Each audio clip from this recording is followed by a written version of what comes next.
if Gentlemen and ladies, if this doesn't turn out to be a great damn show, I don't know what's up.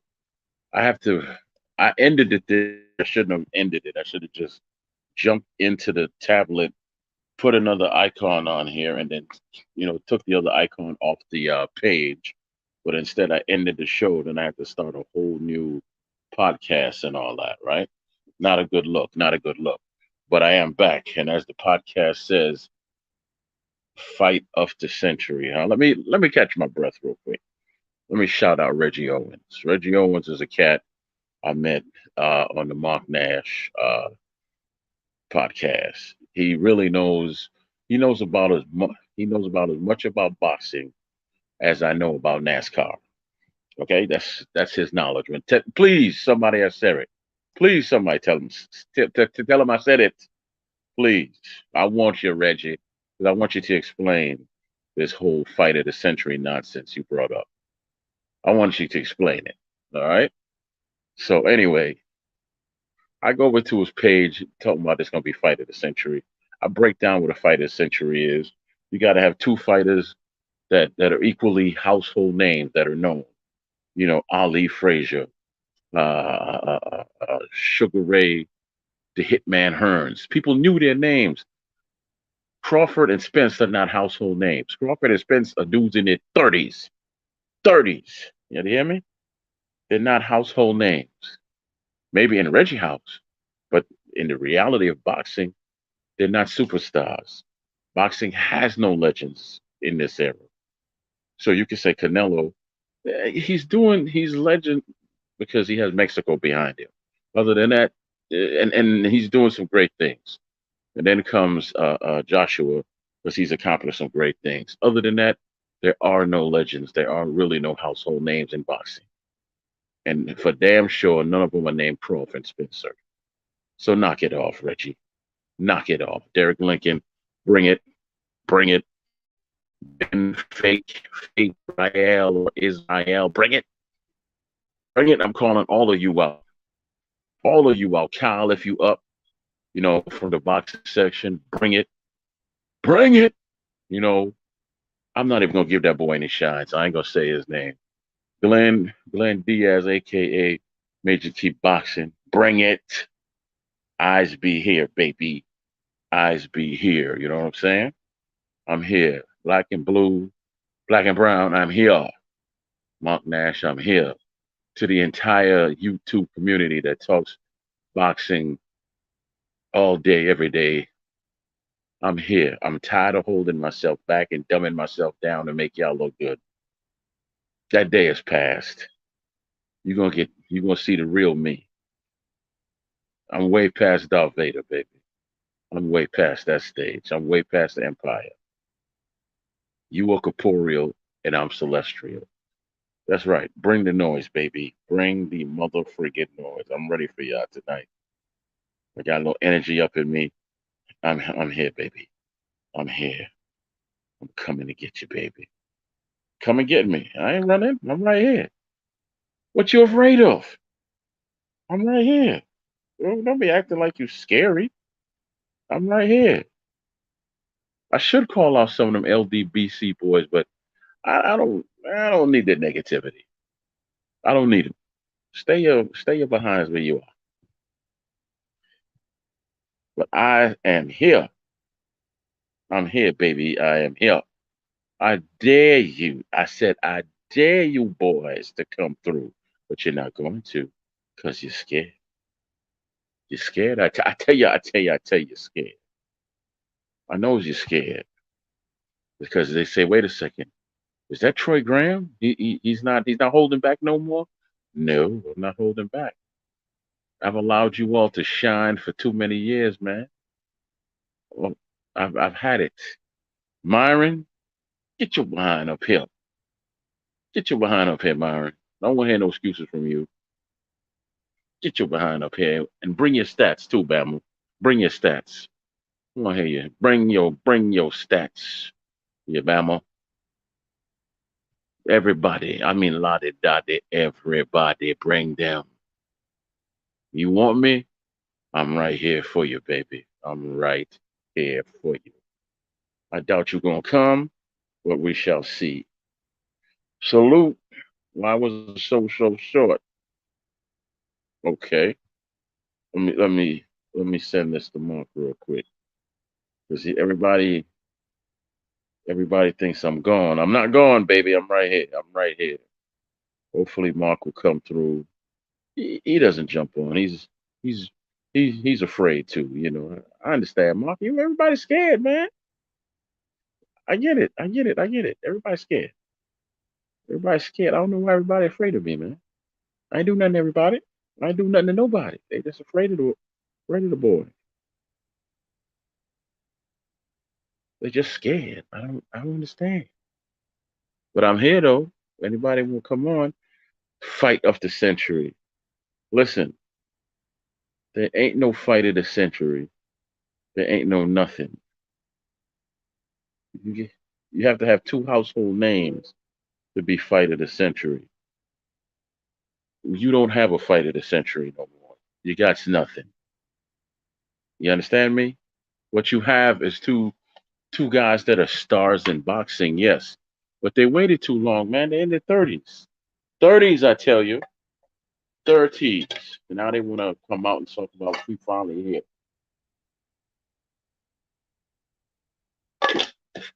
Excuse me a second. I made some I made some hibiscus cherry tea, and it's damn tasty.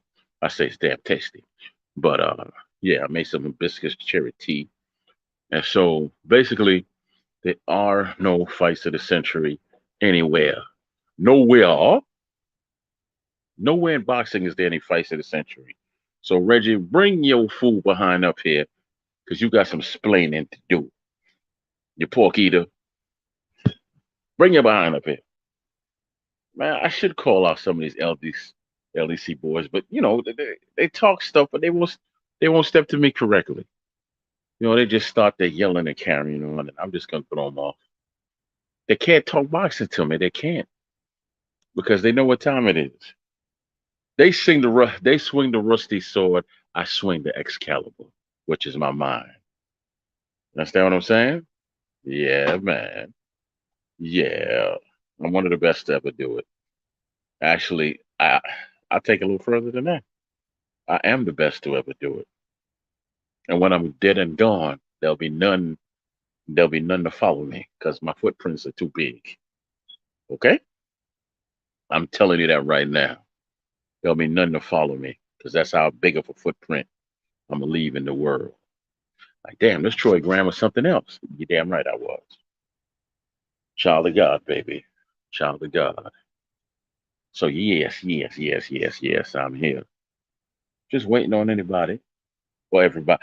Actually, I'm waiting on everybody. I definitely want Ben Israel to pop up in here. I might even say your name right, Heifer. I might even say your name right. And Reggie Owens, don't act like you're not hearing me. Don't act like you're not hearing me, Reggie. I know you're hearing me. Coach, if you're awake, jump on up in here too, because I know someone gonna pass it on to your boxing lounge. Oh, smoke. Smoke, smoke, smoke, smoke, smoke, smoke, smoke, smoke, smoke. What's up? What's up, NO Boxing? Hopefully I pronounced that right. I, listen, man. I was on somebody else's show. I'm gonna just say it, Reggie Owens, and he was saying that the Spence Crawford fight is the fight of the century. And I'm like, knock it the hell off. There ain't no fight of the century between two 30-year-olds. Knock it the hell off. Is the fight the Spence Crawford fight is the fight that we hope gets made. There are no fights of the century. Knock it the hell off. Cut it out. You're lying to yourself. Stop lying to yourself. What you think about that there, brother? You know what? Here, I'm gonna put this out there early because this way I won't have to deal with it when they start pouring up in here. So post this. Bam, there you go. So now you got the link. If you choose to pop up, and you can talk. You can say your piece and all that, and the day will go by great. Yeah, actually, the best fight of the last 7 years. Is it? Is it? Well, go by their names in boxing because outside of boxing, they're not really. Boxing really doesn't have any household names. People say Canelo, but is he really a household name? Is he? I'm at work, brother. Oh, you at work? Well, keep working. I'm glad you're listening. Glad you're listening. Glad you're listening, man. Keep on listening. You know what? Where's old boy at? What's his name? Trick Nolte. Yeah, you can jump up in here if you're not working, brother.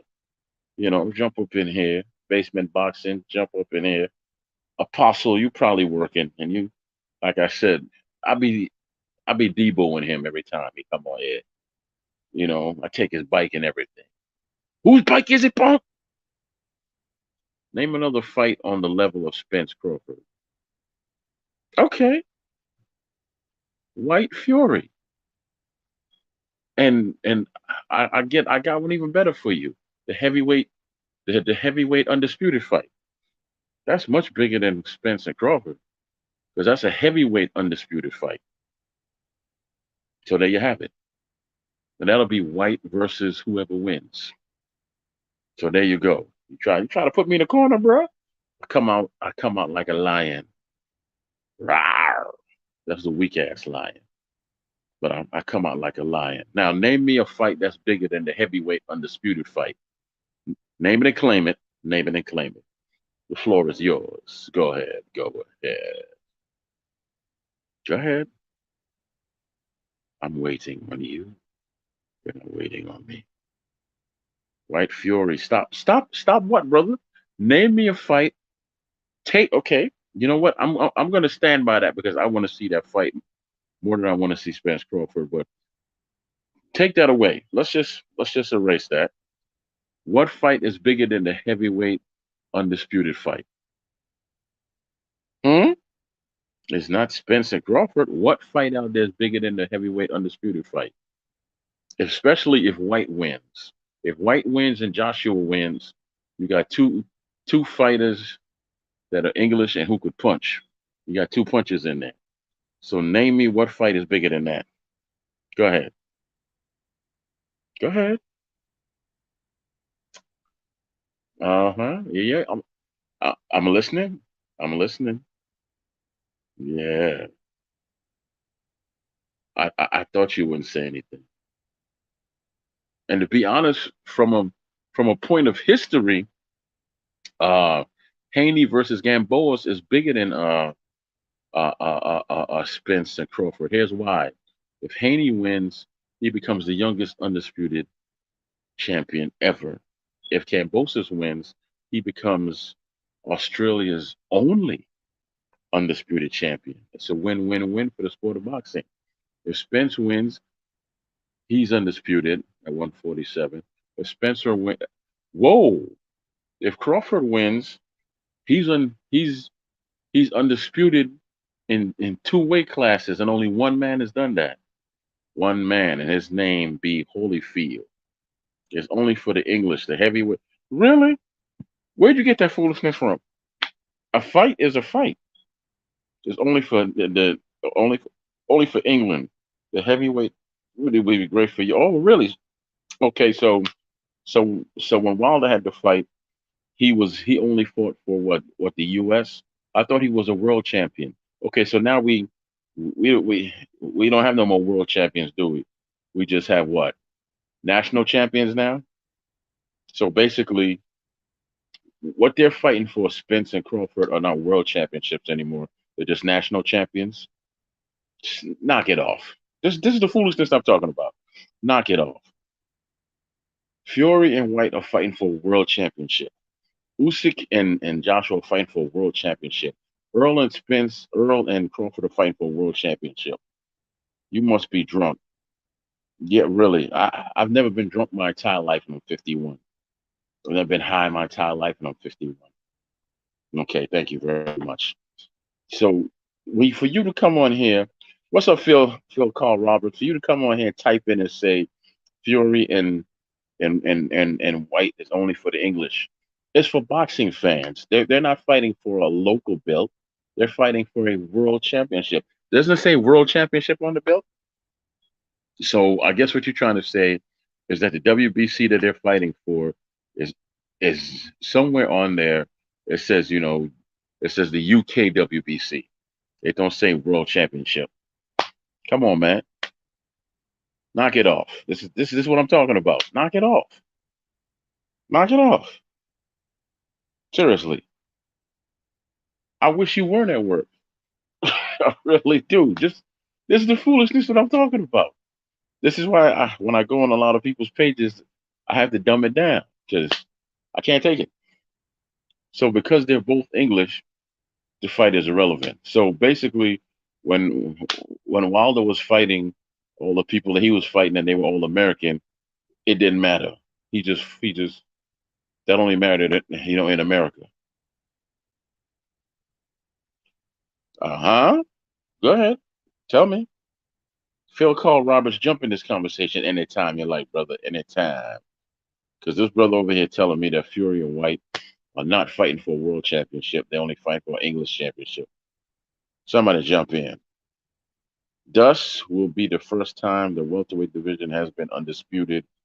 And talking about the what are you talking about? The welterweight division has been undisputed before. You ever heard of a guy named Sugar Ray Leonard? What are you talking about? What are you talking about, my man? Sugar Ray Leonard was undisputed. Oh, okay. Are you saying in the four belt era? Oh, four belt, three belt bullshit. Cut it out, man. Listen, my man. When they get when the fight is announced, Fury and White, they're gonna say at the end of the fight, they're gonna say either and the new World Boxing Council (WBC) heavyweight champion. Notice the word "world" in there. Champion Dillian White, or they're gonna say Fury and is still WBC World Champion Tyson Fury. See what I'm saying? World, not not national. World. Jesus, that's the same belt that Wilder had, but he was a world champion when he had it. All of a sudden now, Fury's just a national champion. Knock it the hell off. Crawford versus Spence is never going to happen. Welcome to the Church of Troy Graham. I don't see that fight happening until they're in the ring and they're throwing punches at each other. Until it happens, I don't see it happening. You know what I'm saying? I don't see it, baby.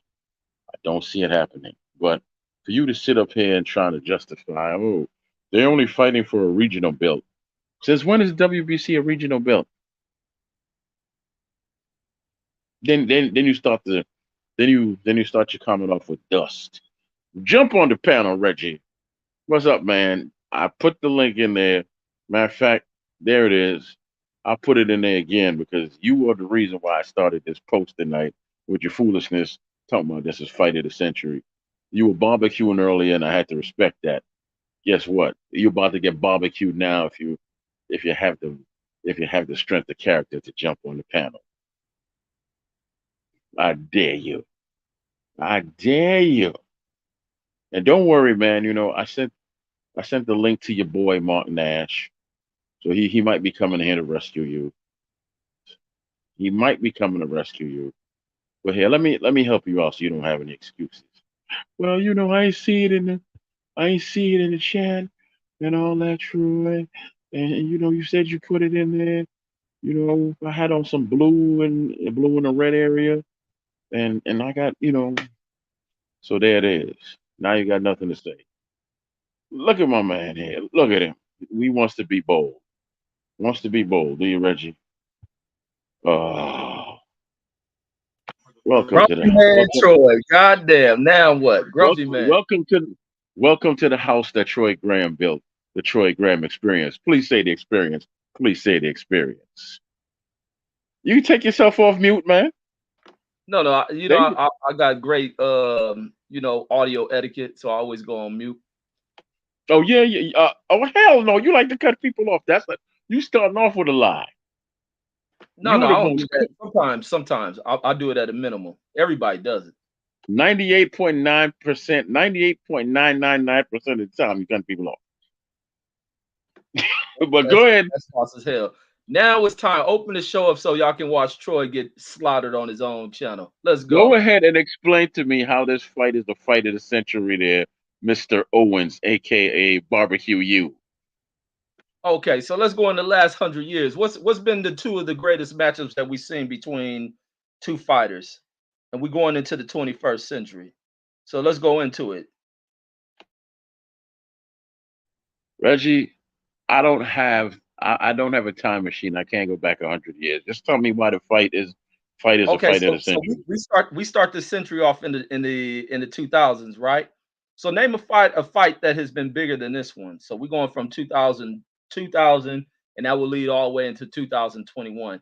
So it's going to be the fight of the century, being that we have no other fights. I don't think Floyd, Pacquiao being there, probably bigger names, but as far as the matchup between them two, I just didn't see it that. I just seen it as people seeing Floyd as a top guy. They thinking that Pacquiao was a guy who was rated to be better than him. But I don't think that was a fight that Pacquiao truly wanted for himself.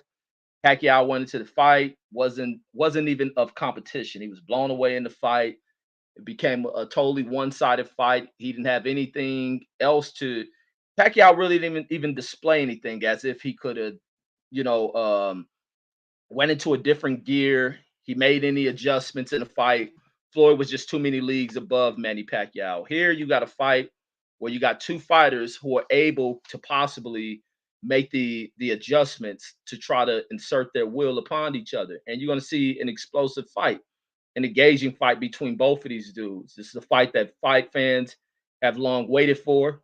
Being with all the biggest fights that we have seen, there have been fights that have dragged out, and then eventually, when you get them, you still got two guys that are still at their prime, still ready to go, and they're gonna give it their all. And there's heated battle between these two, heated battle between the ignorant fan bases of today. But you're gonna get a good fight. And for me, it's the fight of the century. Name a bigger fight than it. You said the magic words right there, Reggie. For you, it's the fight of the century. For you, it doesn't make you. Everybody's hyped It does, about this. you can't speak for everybody, everybody. You can't even speak for all of California. So as I was stating, it's gonna be a good fight, sure, but a fight of the century? Nah, they're not even household names. They're not even household names, Reggie. So how's it gonna be a fight of the century? Maybe in the ring, maybe what we see in the ring, it'll turn out to be a great fight. But overall, to label it a fight of the century, how is that? How's it a fight of the century? What you mean they're not household names? They're household They're names. not household names. Man, stop it, Troy. People know Oh. who the hell these two fighters are, and when these two fighters match up, there's gonna be a great deal of fucking a build up to it. You're gonna get a lot of people on social media. You best believe you're gonna get Willie. I mean, not talking about Willie, but Gilly the Kid and his cousin Wallow to get behind it. You don't get the Breakfast Club to get behind it. You don't goddamn get Stephen A. Smith to get behind it. Showtime would do great things to build this fight up. The football programs will be able to build this one up. The college football, you got so many ways of building this damn fight up. It's gonna be crazy. You can advertise it through billboards all over Vegas. It's an easy build up into making this damn fight. It'll be a huge fight, and no fight in boxing is bigger than this shit. Fans are amped up by this. Well, Like I could to angry Troy, who is I never I could agree with satisfied you with on this, shit. Reggie. I could agree with you on this. It basically needs all that marketing to sell these two 30 plus year olds to all the casuals and all that. Because the casuals overall don't know who they are.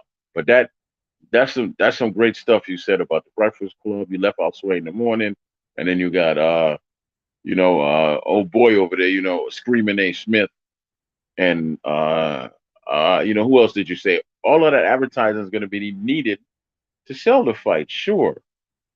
But overall, these cats, there are no legends or really household names in boxing anymore. There are none. I mean, if you want to consider them household names, that's your fantasy. But the reality of it, you and I would be more than happy to walk down any street with you in California and be like, yo, do you know who Crawford and Spence are? And more than likely, no one's gonna really know who both of them are. And But we let could me, go from a white neighborhood, we go to a black neighborhood, we go to a Latin neighborhood, we go wherever you want. all right, And they're just not. can I go into debunk your damn point? So when we go back into history and we look at a lot of these things, when Ali was in his prime and in his era, was there many household names, or was Ali the premier guy in there?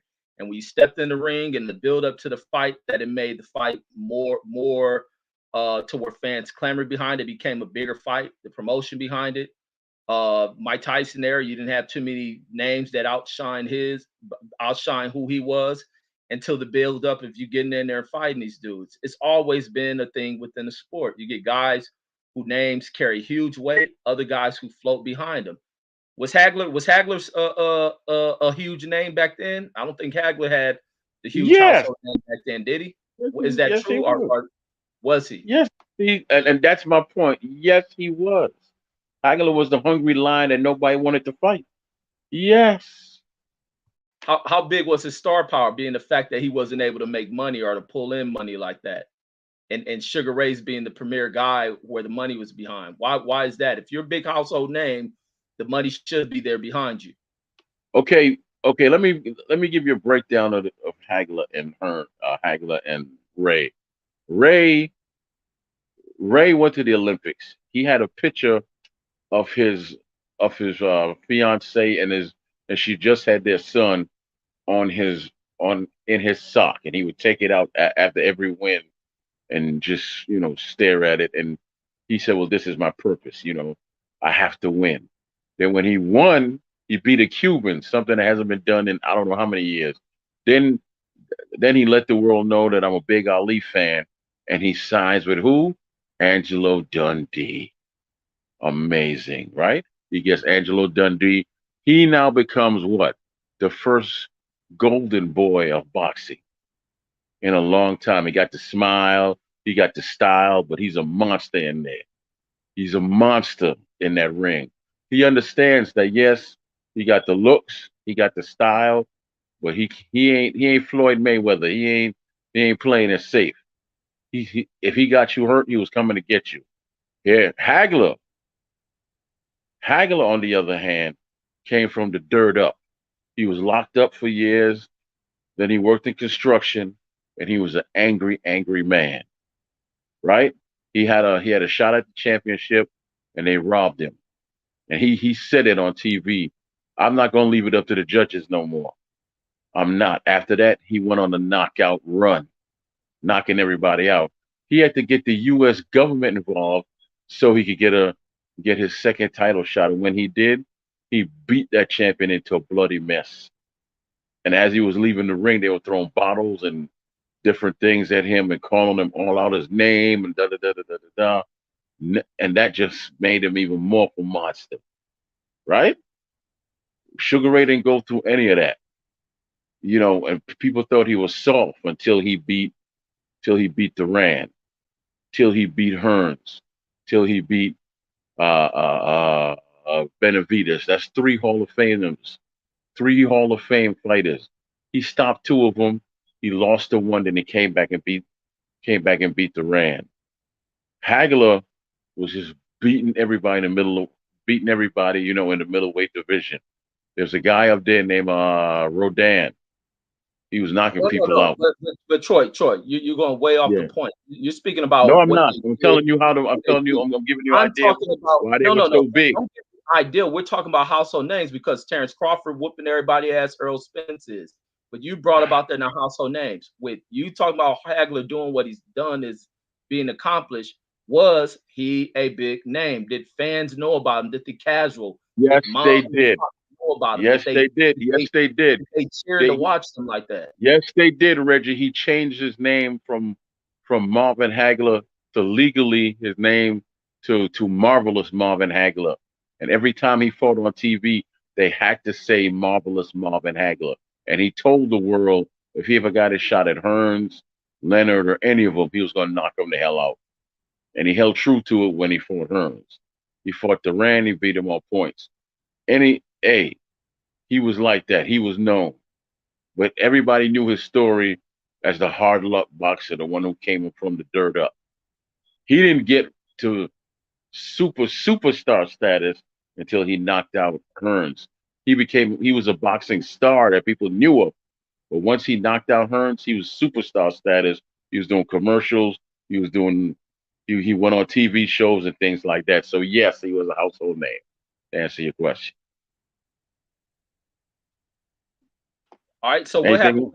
What happened with him being able to generate huge paydays for himself? What was the reason behind it? I mean, if you're a star, you should be able to generate the huge paydays. So was his star power above what you try to rate Bud and Earl being today? Yes. He was a bigger star than Crawford and Spence. Yes. See, I gotta ask Blood Boxing and ask Blood Boxing this because y'all think Troy is just the angry man who likes to discount. You know what? Let me say this. Let me say this because this offends me to my core. Don't ask me no damn question. Listen to me. Listen to me. I hate that because Mark does it. You do it. And this other little fool show that I used to go on, used to do it. I'm not gonna say his name. He used to always, he used to always ask, Irish Mark if this was true. I don't need nobody to verify a damn thing for me. If I say it, then guess what? Most of the time it's true. If you want to go look it up, you're gonna find out, okay, well, Troy was right. He might have been off here and here, but overall he was right. There's not one person who talks about boxing that is flawless and has all the damn answers. I don't need nobody to verify a damn thing for me. I studied harder than most people, and I certainly did because I loved it that much. My godfather's in the Hall of Fame. How many of these talking heads could say that they got a family member that's in the Hall of Fame and he's still alive and training people? How many? A lot. None. A lot. Name one. Name one. Fighters are part of people's family. Name one. But look, fighters are part of people's family, so of course people are going to be part of some fighters' family. But just because you're part of the family, don't mean you know the full history of everything. I didn't say that I knew the entire history. I'm just saying that I'm sick of people. I'm sick of people saying that they're going to verify this and that. Why do you need to verify things when it comes from me, but you don't need to verify stuff when it comes from this kid? Let me debunk your point. Just because you say you're part of family, there's people part of families and mothers who have. You don't need no. Listen, man. You can't debunk a damn thing I'm saying because you asking other people for help. Troy, you don't know yourself. But you just can't. You don't know yourself. So how you gonna debunk anything? Because a lot of people hamper on. Oh, this is. How you gonna debunk anything I say when you just told me that you had to get help from somebody else? Troy, let's do our audio etiquette. Let me get my point out. But let me debunk that point about just because you're related to someone don't mean you know everything about them. Sometimes I don't know everything about nothing. Let me say, sometimes mothers and fathers don't know more about their children than sometimes their friends may know about them. Anyway, as I stated, I don't know one person on here that knows everything about everything. But look, I didn't say it. I didn't say it to say. I didn't say it to say that I don't. I didn't say it to say that I know everything. If I told you I knew everything, I would be a liar. All right, so I know Boxing put the rating of the famous. I know I'm as flawed as the next man, but I can tell you this: I know more than most because that's called studying. I used to love the sport that much that I used to go to this thing called a library, and I would read. I would go to the gym and talk to the elders and all that, and that's how I got my knowledge. You know. Okay, so I know boxing got it rated between those top 4 guys back in that time period. He got Sugar Ray, Hagler rated as the number 4 guy. Is that true? Would you rate it that way? What are you saying? So I know boxing got the 4 kings at that time period. Sugar Ray number 1, Duran number 2, Hearns number 3, Hagler number 4. Okay, well that's his opinion. What do you think on that rating? Where would you put Hagler as far as not based on his great popularity amongst the people? I would put him as number 2 behind Ray. As far as fanfare, as far as how the fans appreciate him. No, we ain't talking about in hindsight. We're talking about during We're not talking about no hindsight, nothing, Reggie. I don't need hindsight. We talking about Okay, listen, listen. First of all, you asking me to judge a man's opinion, and I'm trying to give you my opinion, and now you're trying to tell me that my opinion has is wrong and has limits. How come my opinion is wrong and has limits, but this guy's opinion is right on? No, I'm just trying to make sure we frame things. That's like we talking about things and putting things in perspectives, and to have like you're talking about past time period, and people will factor in the current status of shit and talk about the past. Like, so we got to frame it into the ideal of talking about that time and the way in which fans received them in that time period. Actually, you're just asking me my opinion on where these four fighters were. All It's right, so just that let's talk simple. about Lennox Lewis. I can say even with Lennox, many people in today Right. and younger people will hear about Lennox Lewis. They'll think that Lennox was one of the biggest stars, most appreciated heavyweight, and he wasn't. He was such an underappreciated heavyweight. And when you try to rate him, it was other heavyweights who fan wise here, matter of fact, in the world, who appreciated other heavyweights more than they appreciated Lennox Lewis, who goes down today is the greatest heavyweight of that last great era of heavyweights. Which of course is your opinion. It's the truth. People didn't appreciate Lennox, and he talks about it. Okay, well, okay, that part is true. He wasn't really appreciated, but he doesn't go down as the greatest. The part I said is your opinion, where you said he goes down as the greatest heavyweight of his era. That is your opinion.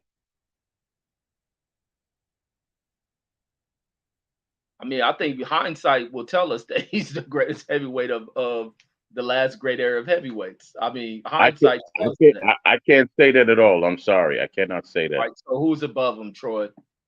We had this discussion, Evander Holyfield. He's And I above think all of Lennox, them. I think Lennox got in there and dabbed on his head about twice. Well, I can tell you this much, right?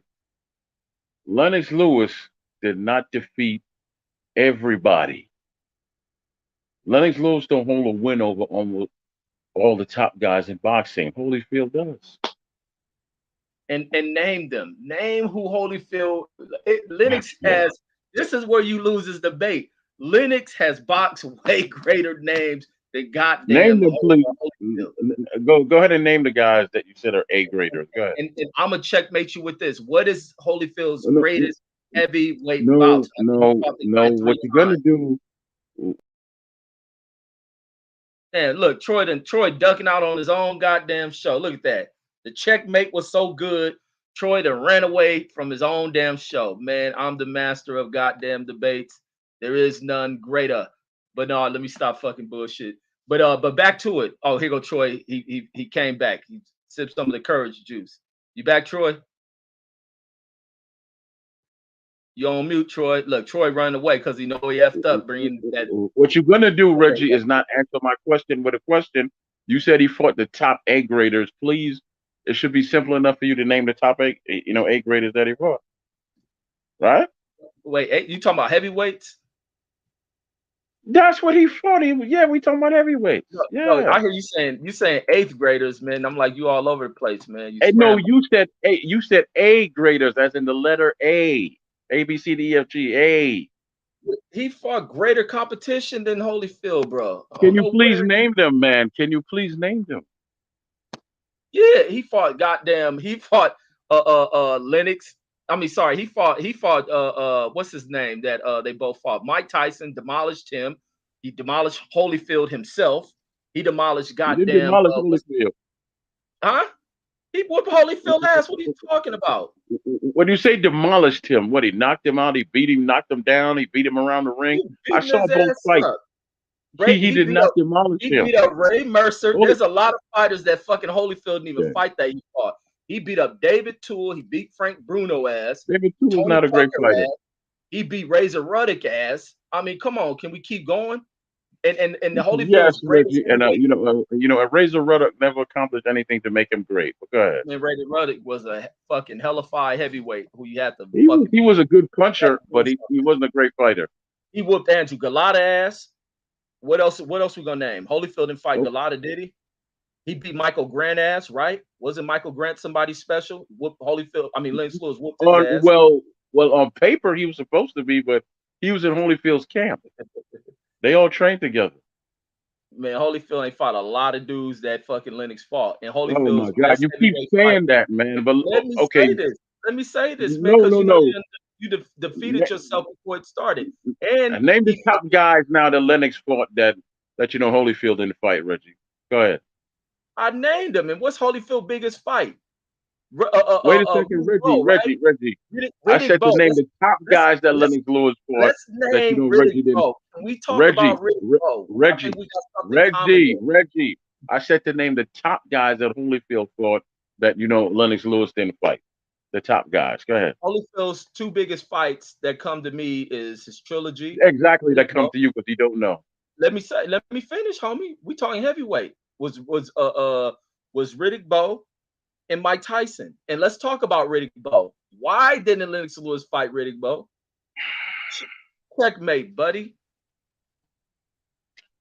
Dude, Reggie, do you know that Troy, just give it up, man. Reggie, hold on a second. Let me give you a fact about something. Man, Let me cash give you at a me fact. the $1,000 Let me victory. give you a fact about something because I got this from Riddick Bowe's mouth. I got it from his mouth. And you know, and Lennox Lewis can verify this. After when you know Lennox fought Oliver McCall the first time, he was supposed to beat Oliver McCall, and then his next fight would be Riddick Bowe.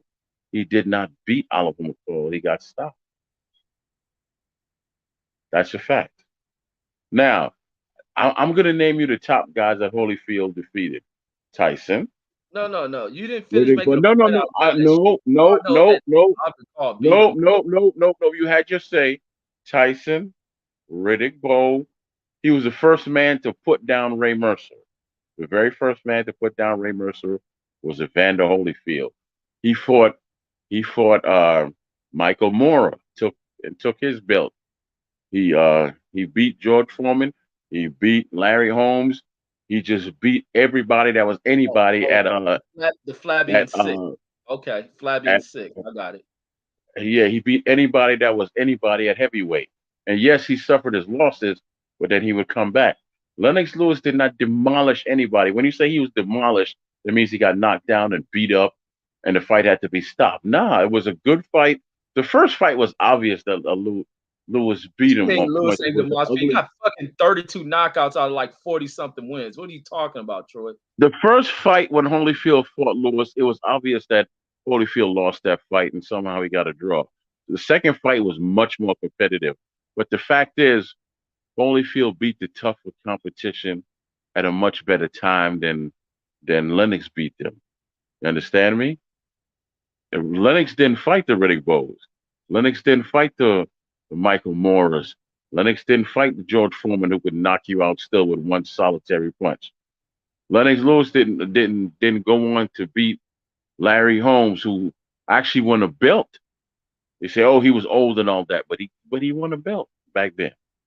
You understand me? Lennox Lewis is nobody that was a top heavyweight at the time that Holyfield fought. You talk about Razor Ruddock. Razor Ruddock really didn't accomplish anything. His two biggest notable fights were losses to Tyson, and you can't tell me anything bigger than that Lennox Lewis. I mean that Razor Ruddock did. That was his two notable fights. He got blown away by Lennox in the first round. It was embarrassing. So you know that's it. That's it. You know he is the top dog. He won the championship 4 times in a row. 4 times. He's 4-time heavyweight champion. Four, and really should be five, but he was robbed. You understand me? So they go history for you. He was undisputed at heavyweight, knocking out Buster Douglas. You understand me? He might have been quiet outside the ring, but once he stepped in the ring, he made all the noise he needed to make.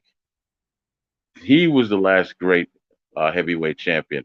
Lennox Lewis wasn't really viewed as the last great heavyweight champion because people always ask, well, who did he fight? And yeah, what did he do? To throw out names like Razor Ruddock just proves you really don't know what was going on with the sport at that time. I do. No, Troy, I you do. don't. Because if you listen to Yeah, okay. goddamn Holyfield speak on his career, he'll tell you a lot of his big fights came because of guys not wanting to fight goddamn Lennox Lewis. Case closed. Holyfield would tell you that? You must be Holyfield would Case, tell you that? Holyfield on record saying that. Case Okay, closed. please tell me where he said that word for word so I go find a video. Matter of Please. fact, go watch. Matter of fact, go watch motherfucking Lennox Lewis's fucking documentary, and he speaks on No, it. I said tell me what a video with Holyfield saying it word for word is. It's Go find Holyfield in there saying that shit word for word, buddy. it. So So stop. so word for word, Troy, he's gonna say that don't try to change it up. Go word watch the for word, he's gonna say that go. I got my Yes, biggest fight. I got my biggest fights because people didn't want to fight Lennox Lewis. yes. Checkmate, Okay. buddy. What's the End of name of the story. video, Reggie, so I can go find it? I'll go It's a check it out damn before I go to Lennox bed. Lewis fucking documentary. Hold on, I can probably Okay. type the shit in the Okay. goddamn YouTube. I'll give you a name for it right hmm now since you think I'm making it up. Hold on. Lennox Lewis, I mean Holyfield was on roids. Really? I want you to I want you to come up with 100% proof that he was on roids part 4. 100% proof. I mean 100% proof that cannot be that cannot be, that cannot be disputed. That's your homework assignment before the show is over. 100% proof. I hate when people come on here and accuse people of doing stuff and then they can't prove it. You just running your damn mouth and you can't prove nothing. That's how people get killed. In real life, that's how people get killed. Prove that the man is dirty. Go ahead, prove it. Prove it. Holyfield lost to Lennox Lewis. How does that make sense for Holyfield to be better? That's one of the most ignorant lines I've ever heard. Okay, so good. Good, good, good, good, good, good, good, good, good. Right? So Ali lost to Leon Spinks. So I guess Leon Spinks will forever be greater than Ali. Shut the entire hell up. I hate that stupid ass logic because it makes no sense. It makes no sense. You Temper understand me? control, Troy. Temper None. control. No, I'm not upset at all. This is the real me. I just hold back a lot of times at y'all. This is the real me. I hate foolishness because see what happens is people hear it said over here and they have no creativeness, they have no strength of character, and they come back and they repeat the same foolishness and they have nothing to back it up with. Okay, well, Holyfield lost to Lewis, so Lewis will ever be greater than him. So Ali lost to Leon Spinks, so I guess Leon Spinks will forever be greater than Ali then, right? Correct? Yes or no? Don't tell me nothing about no temper, because I'm not mad. This is just a real me. Temper, I, temper, man. I just hold back all the time. I just hold back because there's very few people that I believe could, hold court with me when it comes to just talking boxing. So what's the point? Well, man, you met your match today, man. Obviously not, because you talking about you got to ask other people to verify stuff.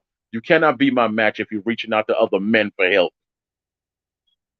You have never heard me say that I got to reach out to someone else for help. I stand by what I say. If I'm wrong, I'm wrong. Well, because you choose to be wrong if you can't ask for help. I mean, you stand No, to no, be no, no, no, wrong. no, no. Just like I don't right now, choose to you be wrong. wrong, Troy. I choose to You be a wrong. human being. You've been And there you defeated. go, You Reggie. won't admit You could defeat. do all that buck dancing and all that stuff you're doing, and you could try to be the charlatan. It don't work with me, man. This is why the name of the show is the Troy Graham Experience. I'm the experience. It ain't. I'm the experience over here. But go ahead and keep talking because you were Yeah. just thank Well, God. right now you're Go ahead. experiencing defeat and being wrong. But I don't know. I don't until you feel like hold I'm it down, defeated. because I got matter of fact, I got I don't feel like Holyfield I'm saying defeated. that You know what I I feel think like? on one of my I feel videos. like I'm Bane. I feel like I'm Bane from Batman, and I have my hand on your shoulder, and I'm saying to you, and I'm saying to you, Reggie, do you feel like you're in control? Do you feel like you're in control, Reggie? Huh? Do you?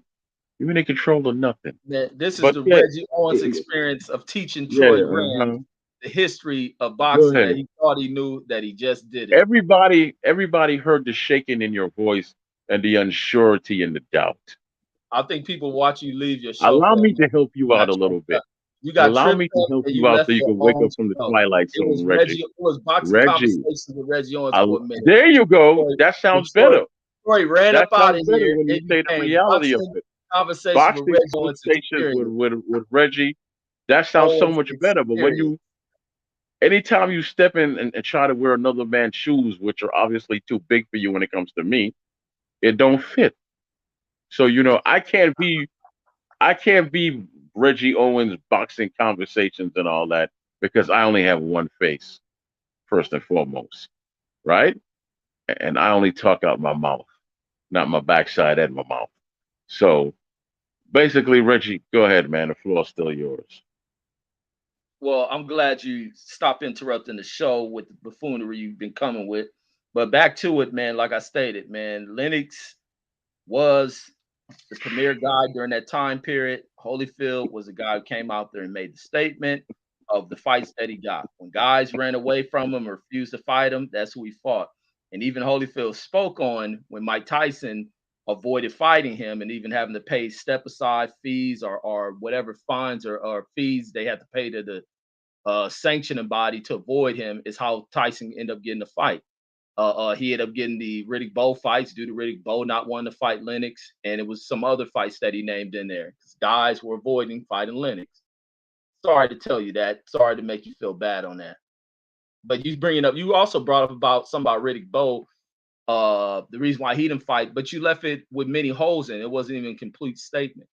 But you didn't fill in anything in the blanks. And I think Riddick Bowe will be going in and making a bunch of excuses for why him and Lennox didn't happen as he looks back upon his life and how much it's damaged him. But the fact is, he avoided fighting Lennox based on what happened with him in that Olympics final. He was scared of him. What I said, Reggie, to clarify stuff, is that after the McCall fight, Riddick Bowe and Lennox Lewis were supposed to fight. After the McCall fight, Oliver McCall, for some reason, Lennox Lewis did not get past Oliver McCall. Tell us what happened in that fight, Reggie. Oh yeah, he was throwing a right hand, and McCall threw a right hand too, and he just got there first and knocked him out. But then he did avenge the fight after a couple other fights. After McCall lost the belt, he got in there. McCall went crazy, and Lennox continued on his journey. And then Lennox and goddamn Riddick Bowe were supposed to fight, and Riddick Bowe did what to the belt? Yeah. You left that part Wait, out. wait, wait, wait. Back up a little bit. Back up. So you're saying after Lennox fought Oliver McCall the second time, Riddick Bowe threw the belts in the trash? Riddick didn't have the belt anymore when they were Okay, supposed to thank fight. you. Thank you. He Thank threw you. the Okay, belt in the good. Because I trash. was about to say you were completely wrong about that. I'm wrong. He threw the belt in the trash, right? When they were set Yeah, to be about yeah, to yeah, fight. yeah. But he didn't throw the belt in the trash after the second Oliver McCall fight. No. I'm saying McCall didn't have the belts. So, but Lennox still fought him. Okay, Reggie, what you just said is that Riddick Bowe threw the belt in the trash after the second Oliver McCall fight. That's not true. No. What you hear me said is I'm speaking about Lennox Lewis's career. Lennox Lewis fought. You said what happened with McCall and Lennox, and I told you Lennox got knocked out, but he went back there and fought Oliver McCall after several fights when McCall didn't have the belt, and he avenged his loss.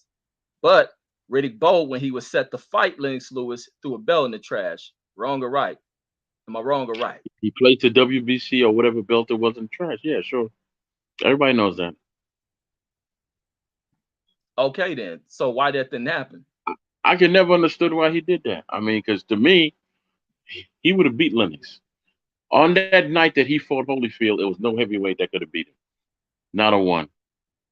On that night that he fought Holyfield, he reached a level that no other boxer in no other heavyweight in the history of the sport could have beat him that night. None of them. Everything he did was on point. Every single thing. It was a beautiful thing to see.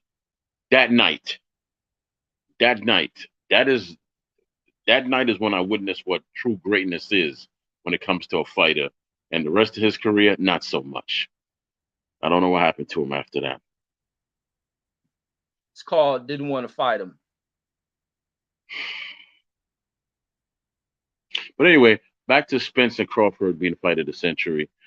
Knock it off. Knock it off, please. I mean, it's going to be a good fight, competition wise. Uh, you know, because both of them pretty much do the same thing. Here's the difference. Here's the difference, though, Reggie. Crawford is much more fluid with his moves and things, whereas Spence is not as fluid as him when he switches, when he does what he does. You know, his power is very fluid. Crawford Crawford's power is at the end of his punches with them long arms. That's why he that's why he hurt Brook the way he did. That's why he surprises most of those guys up there with his power. Whereas Spence has to come inside and beat you up and rough you up because that's where his strength is. You understand me? It's two different fighters. But it's going to be a good fight for as long as it lasts. For as long as it lasts, I'm expecting a good fight. But, to me, I got a part of me that says until I see them both in the ring, this fight will not happen just based on the history of boxing, how it is now. What you think about that? Wait, think about what? I just don't believe the fight will happen based on how boxing is right now. We just don't get the fights that we really want as fans anymore.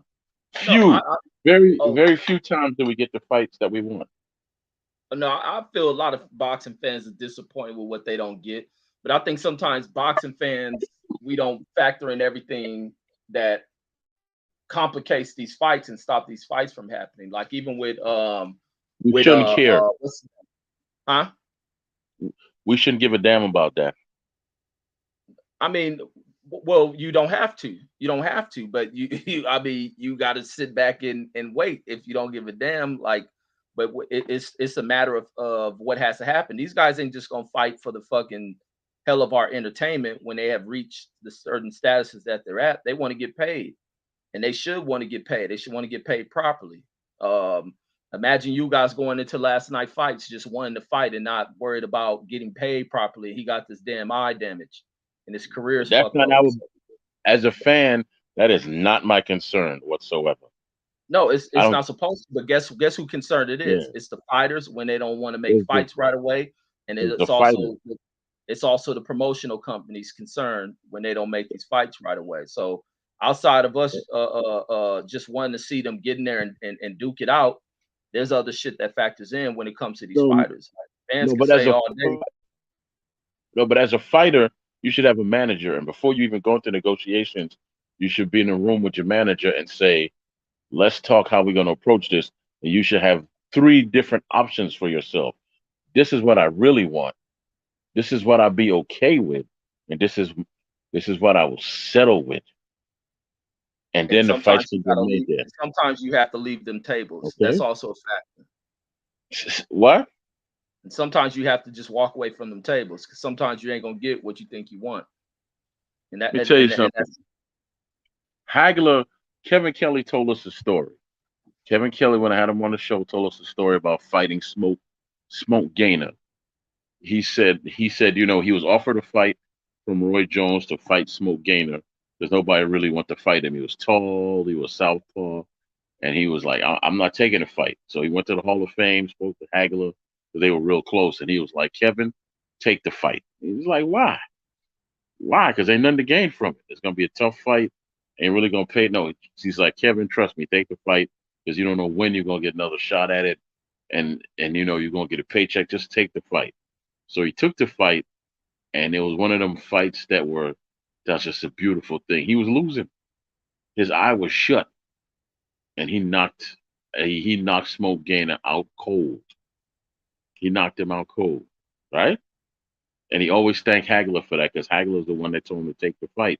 When you go into that room, which is none of our business as fans, your main goal should be to get this done, and that's it.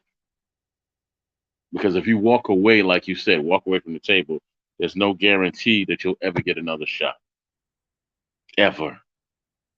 So make the sacrifices you have to make and get it done. Period. That's just it's not rocket science. You make the sacrifices and it'll get done. Once you win now, you have the right to say, you're gonna give me back everything that you took from me. And then you could say, this is what I have to offer you. But in this case, you know, you might have to accept this. And you're gonna have to be okay with it. You just have to win. You simply got to win. Well, no, everything you just spoke of, you spoke of fighters who have reached that point to where they can walk to the table with those kind of demands. So everything you say, you speaking on what these fighters at this point of the two fighters we're talking about can go in there and demand. They can demand everything that you just stated. So you're stating that they're not wrong for prolonging fights. I mean, your own words just stated that. So they can reach the point to where you got to pay them the proper money. And I think fighters should do that. It makes no sense for fighters to allow suit wearing people to maximize profits and you just gonna go in there for the fuck of saying, oh, I just want to take this and blah blah blah. I mean, you can take as long as you're getting significant amount of money, not so much of that purse splitting shit, but you're making millions of dollars. The purses are proper purses. And if you're envisioning what you may get to come from that, there you got to take concessions. The battle is between you and another fighter, or sometimes two fighters can be at battle with over what a promoter's trying to offer them, trying to lowball both of the fighters. I mean, you may not want to take that, but when certain opportunities are limited to you, such as the Dillian White situation, you still gotta go and take it, even though it looks effed up when you basing it upon the opponent's pay. But when you're getting yours still 20% pay, it's greater than any payday that you have had. So you still take it, even though you don't like how We much you don't being know that. ripped off We don't know from that. we don't know what. We don't know if that's the greatest amount of money that he's ever made, and we shouldn't know and we shouldn't care. From what they say it is. I mean, it ain't that we Yeah, got to care, but and we know this information, Troy. I don't care and, how y'all say it. and, that's, This ain't the and old yeah, yeah, era but shit. Let me just say this. Let me yeah, say yeah, this but because go a lot ahead, of man. people say don't. A lot of people say don't get caught up in business and all that shit. We don't Don't. live in a fucking ancient ass world. We live in a world of fucking information. At the fucking press of a button, Okay, it's Reggie. right there in our hands. We live in this world. In Okay, this Reggie. world, fucking, let me say this. And this information is disclosed to us. A lot of us talk Hmm. about Ali Act, so they got to present information. We got information Hmm. ready to us. So I mean, the talks Hmm. get in, but it ain't for the fans to be. I think it's whole shit when fans use certain business information they're aware of to try to add roadblocks. But we know the information, so it's not a thing to say, oh, we didn't talk about numbers in the past because y'all didn't have the information like there is now. And a lot of these dudes talk about money, but the fighters you want to make sure they paid. Fucking McCullen, if they would have fought in this time period, McCullen wouldn't be as fucked up as he is right now. Who? Same thing for Rafredo Benitez. They wouldn't be as fucked up as they are No, right no, now. no, no, no. Who's the first fighter you said that's messed up? But Gerald McClellan.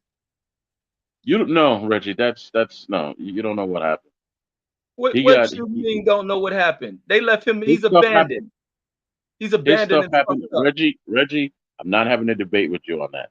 That's too Troy, damn this ain't no personal. debate. This is I'm not about having a boxing debate on fucking abandoning a great fighter like they do a lot of them because they fall in yes, the he era where they abandoned a just great fought, fighter, but where they I just don't want fought and they give a fuck I about don't want money. to talk. I don't want to talk about Gerald McClellan, Reggie. I really don't. What's to talk about? It's about boxing I don't. fucking him over. It ain't nothing to talk about. I'm right here. I'm right here. No, no, no, man. I got water in the fridge.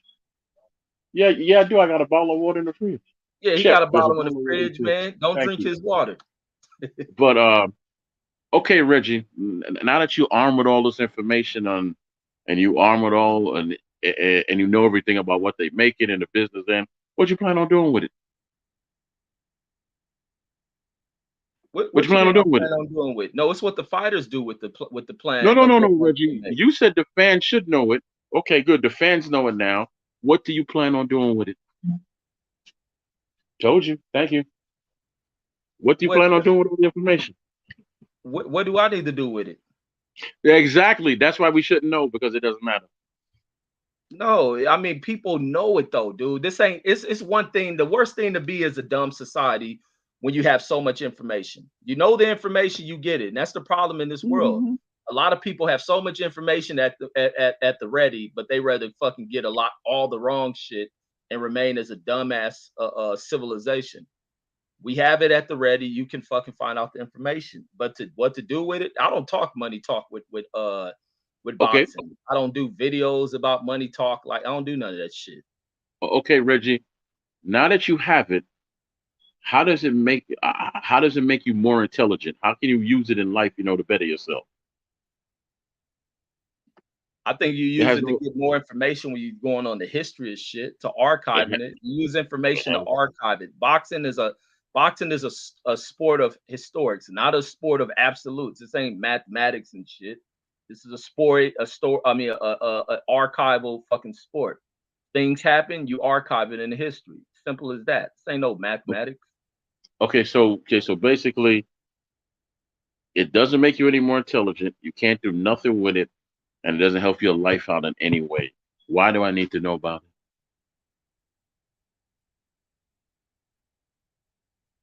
Mr. Angry Man Troy, if you don't want to use that information, then you don't have to use the information like that.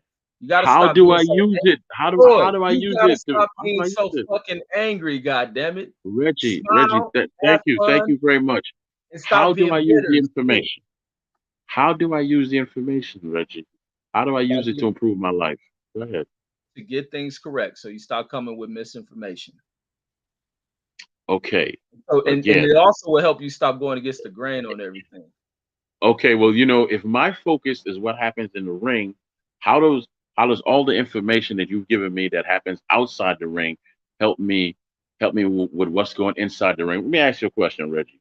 Can you walk into a boxing gym today and train a fighter?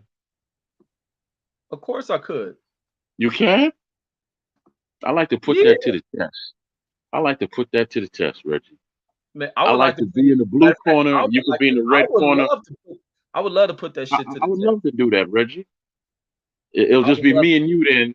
And if you want to call blood, if you want to call 10,000 other people for help, I'll let you call anybody you want.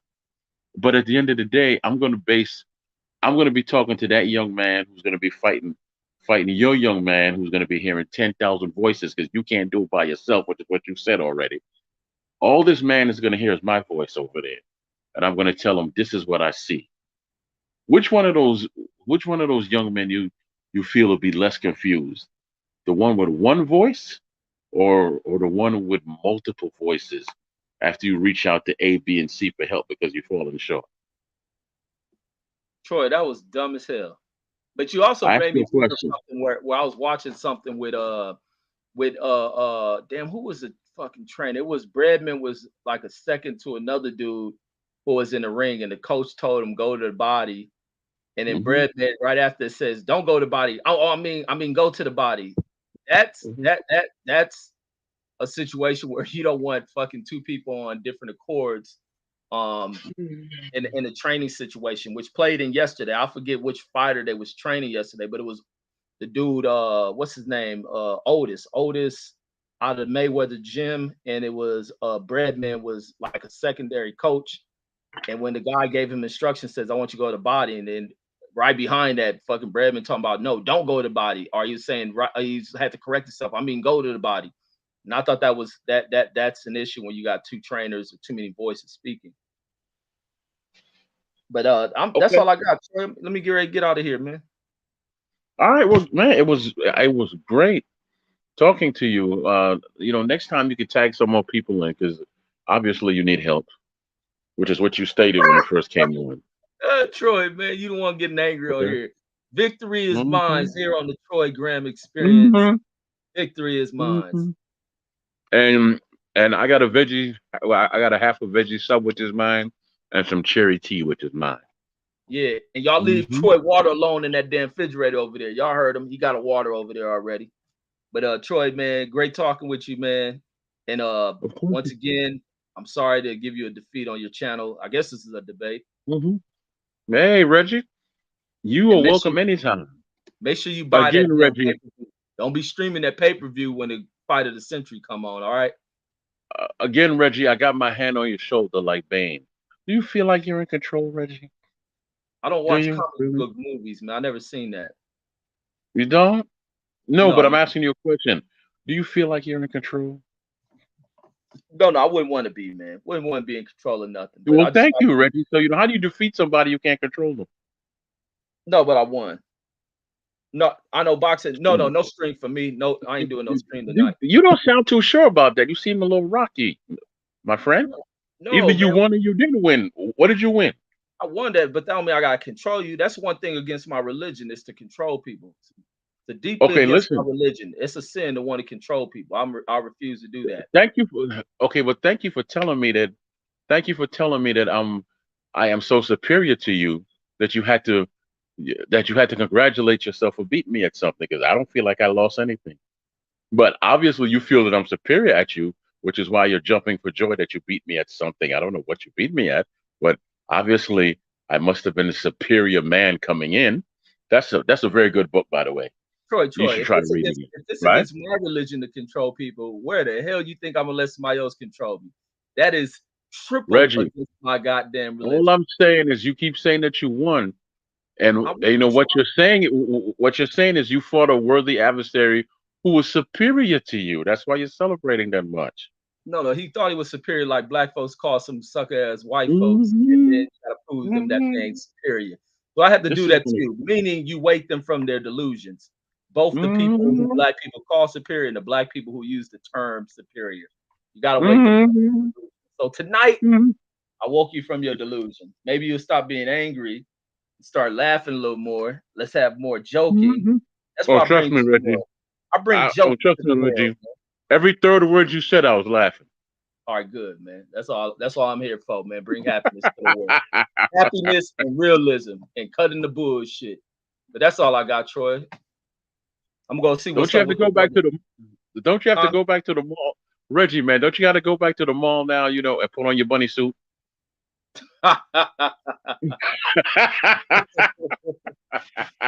You crazy, man. All right, Yeah. man. I'm out of here, bro. All right. Good for you, All Reggie. right. Good for you. Peace, peace. All right. Well, ladies and gentlemen, I think I slept through that whole conversation. I really do. But that's Reggie Owen, man. I got no problem. Excuse me, second y'all shouting out his show, shouting out Reggie. Reggie like smoke is a ridiculous pain in the ass, but he's fun to work with, you know. So I ain't never gonna say nothing bad or kick him in the ass when he ain't around or nothing like that. So you know what, y'all, I got on here at 11 o'clock right now.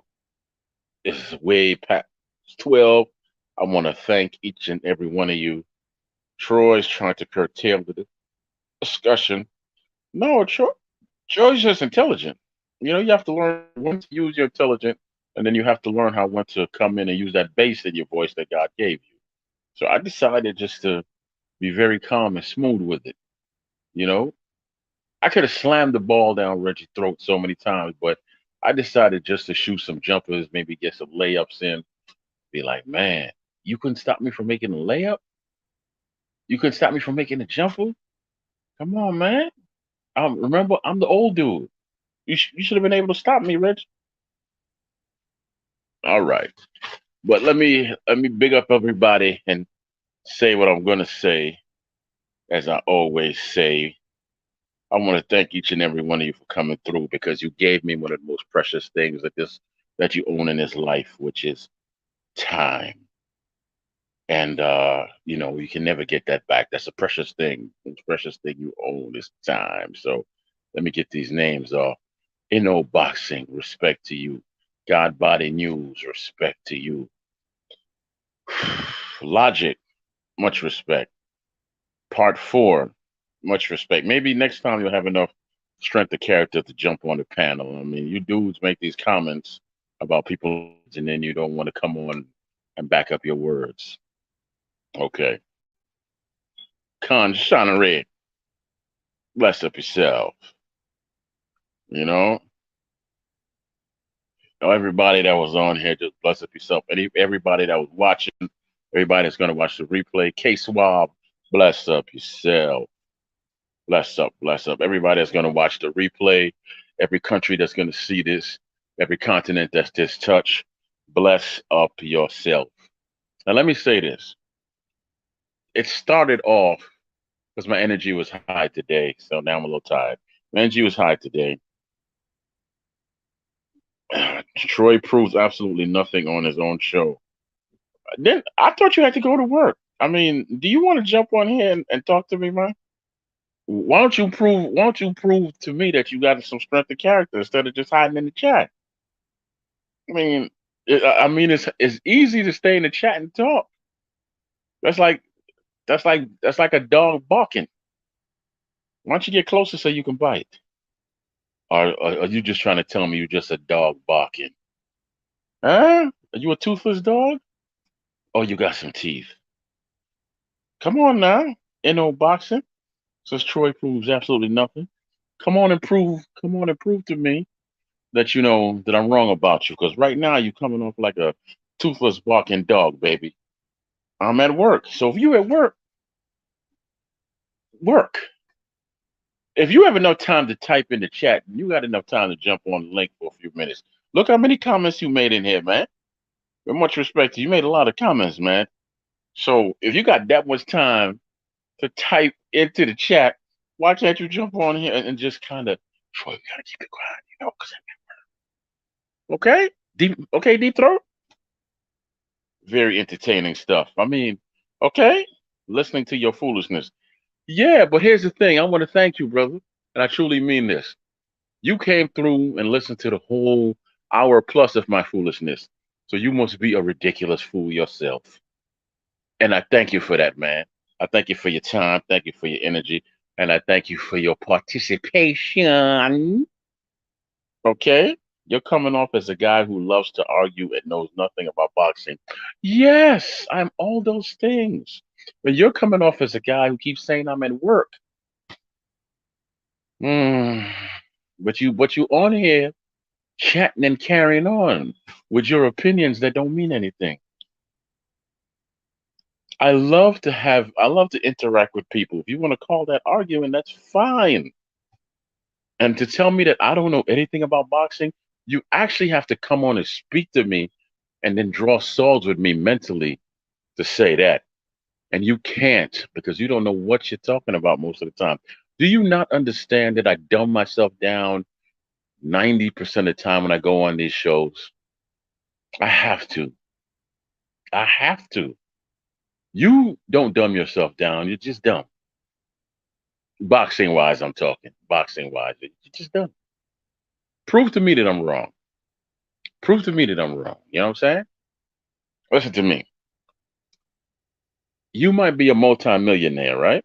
You might be a multimillionaire, but you bank with me. So tell me something there, wise guy. You got the money, I got the bank. I would be careful how you speak to me because see, you give me your money and I can make it disappear real quick. You come back tomorrow, you ain't got no money. You ain't got no money, man, because you're dealing with a banker who knows how to do stuff. And then you say, well, where's such and such manager? Well, I'm off in the Cayman Islands, maybe. I'm off in Brazil, maybe.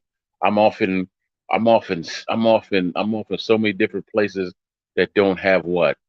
Extradition tea tree. I messed that word up with America. I didn't harm nobody, didn't shed no blood. I just took all your money, Mr. Multimillionaire. Left you there saying that. But he's dumb. He's dumb. I'm smart enough to take your money. And I keep taking it from wherever I am. Because you know what's going to happen to me? Nothing. The country can't come get me. You're going to have to come get me. Getting paid while listening to your silliness. Yeah. And I'm on the toilet wiping my behind while I'm listening to yours. Talking about Holyfield was better than Lennox Lewis. No, what you said is Holyfield can't be better than Lennox Lewis because Holyfield lost to Lewis. And I countered that and I said, well, I guess that Leon Spinks will forever be better than Muhammad Ali because he beat him. And your response was nothing because you cannot counter that. Because see, how do you counter that? You can't because those are your words and live in color. Leon Spinks beat Ali. So basically, he should forever be greater than Ali, correct? It's subjective. That's all opinion and taste. If you're the bank, you're gonna lose everybody's money with your foolishness. Actually, no, I helped everybody grow. and I actually grew your money too. You were right at the doorstep of $1 billion. Well, actually, you got to a billion, multi-billionaire. Then I stole all your money. Rob G Film, man, what's going on? Where your crew at? Where Kyle and everybody? Where DJ and everybody at? I could drop the link for you, man, if you got a few minutes. I'm gonna go to work tomorrow, so I'm never got something. Name me one thing that you feel as a fan that boxing could improve on. Just one. Just one. No, scratch that question. As fans of boxing, do we need to know about the contract negotiations? Do we need to know about percentages? Do we need to know who's making this much and all that? Do we need to know all that? Red of Militant. Man. Oh boy. I've been, I've been, I was hoping you would stop by, my dear brother. I'm sorry, man. At nighttime, the strength tends to wane a little bit. But look, there go the link. I think I'll stay on for a little bit more because really, I got nothing to do tomorrow. I'm on bed rest. So anybody want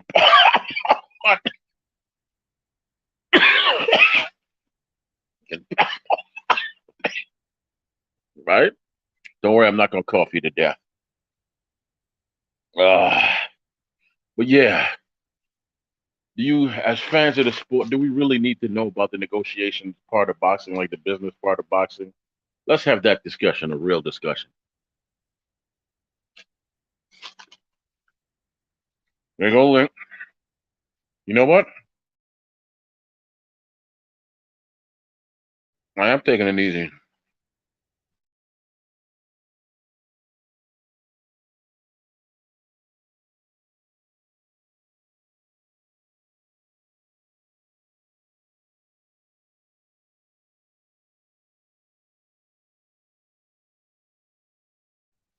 You know, boxing, I'll be around for a while, brother.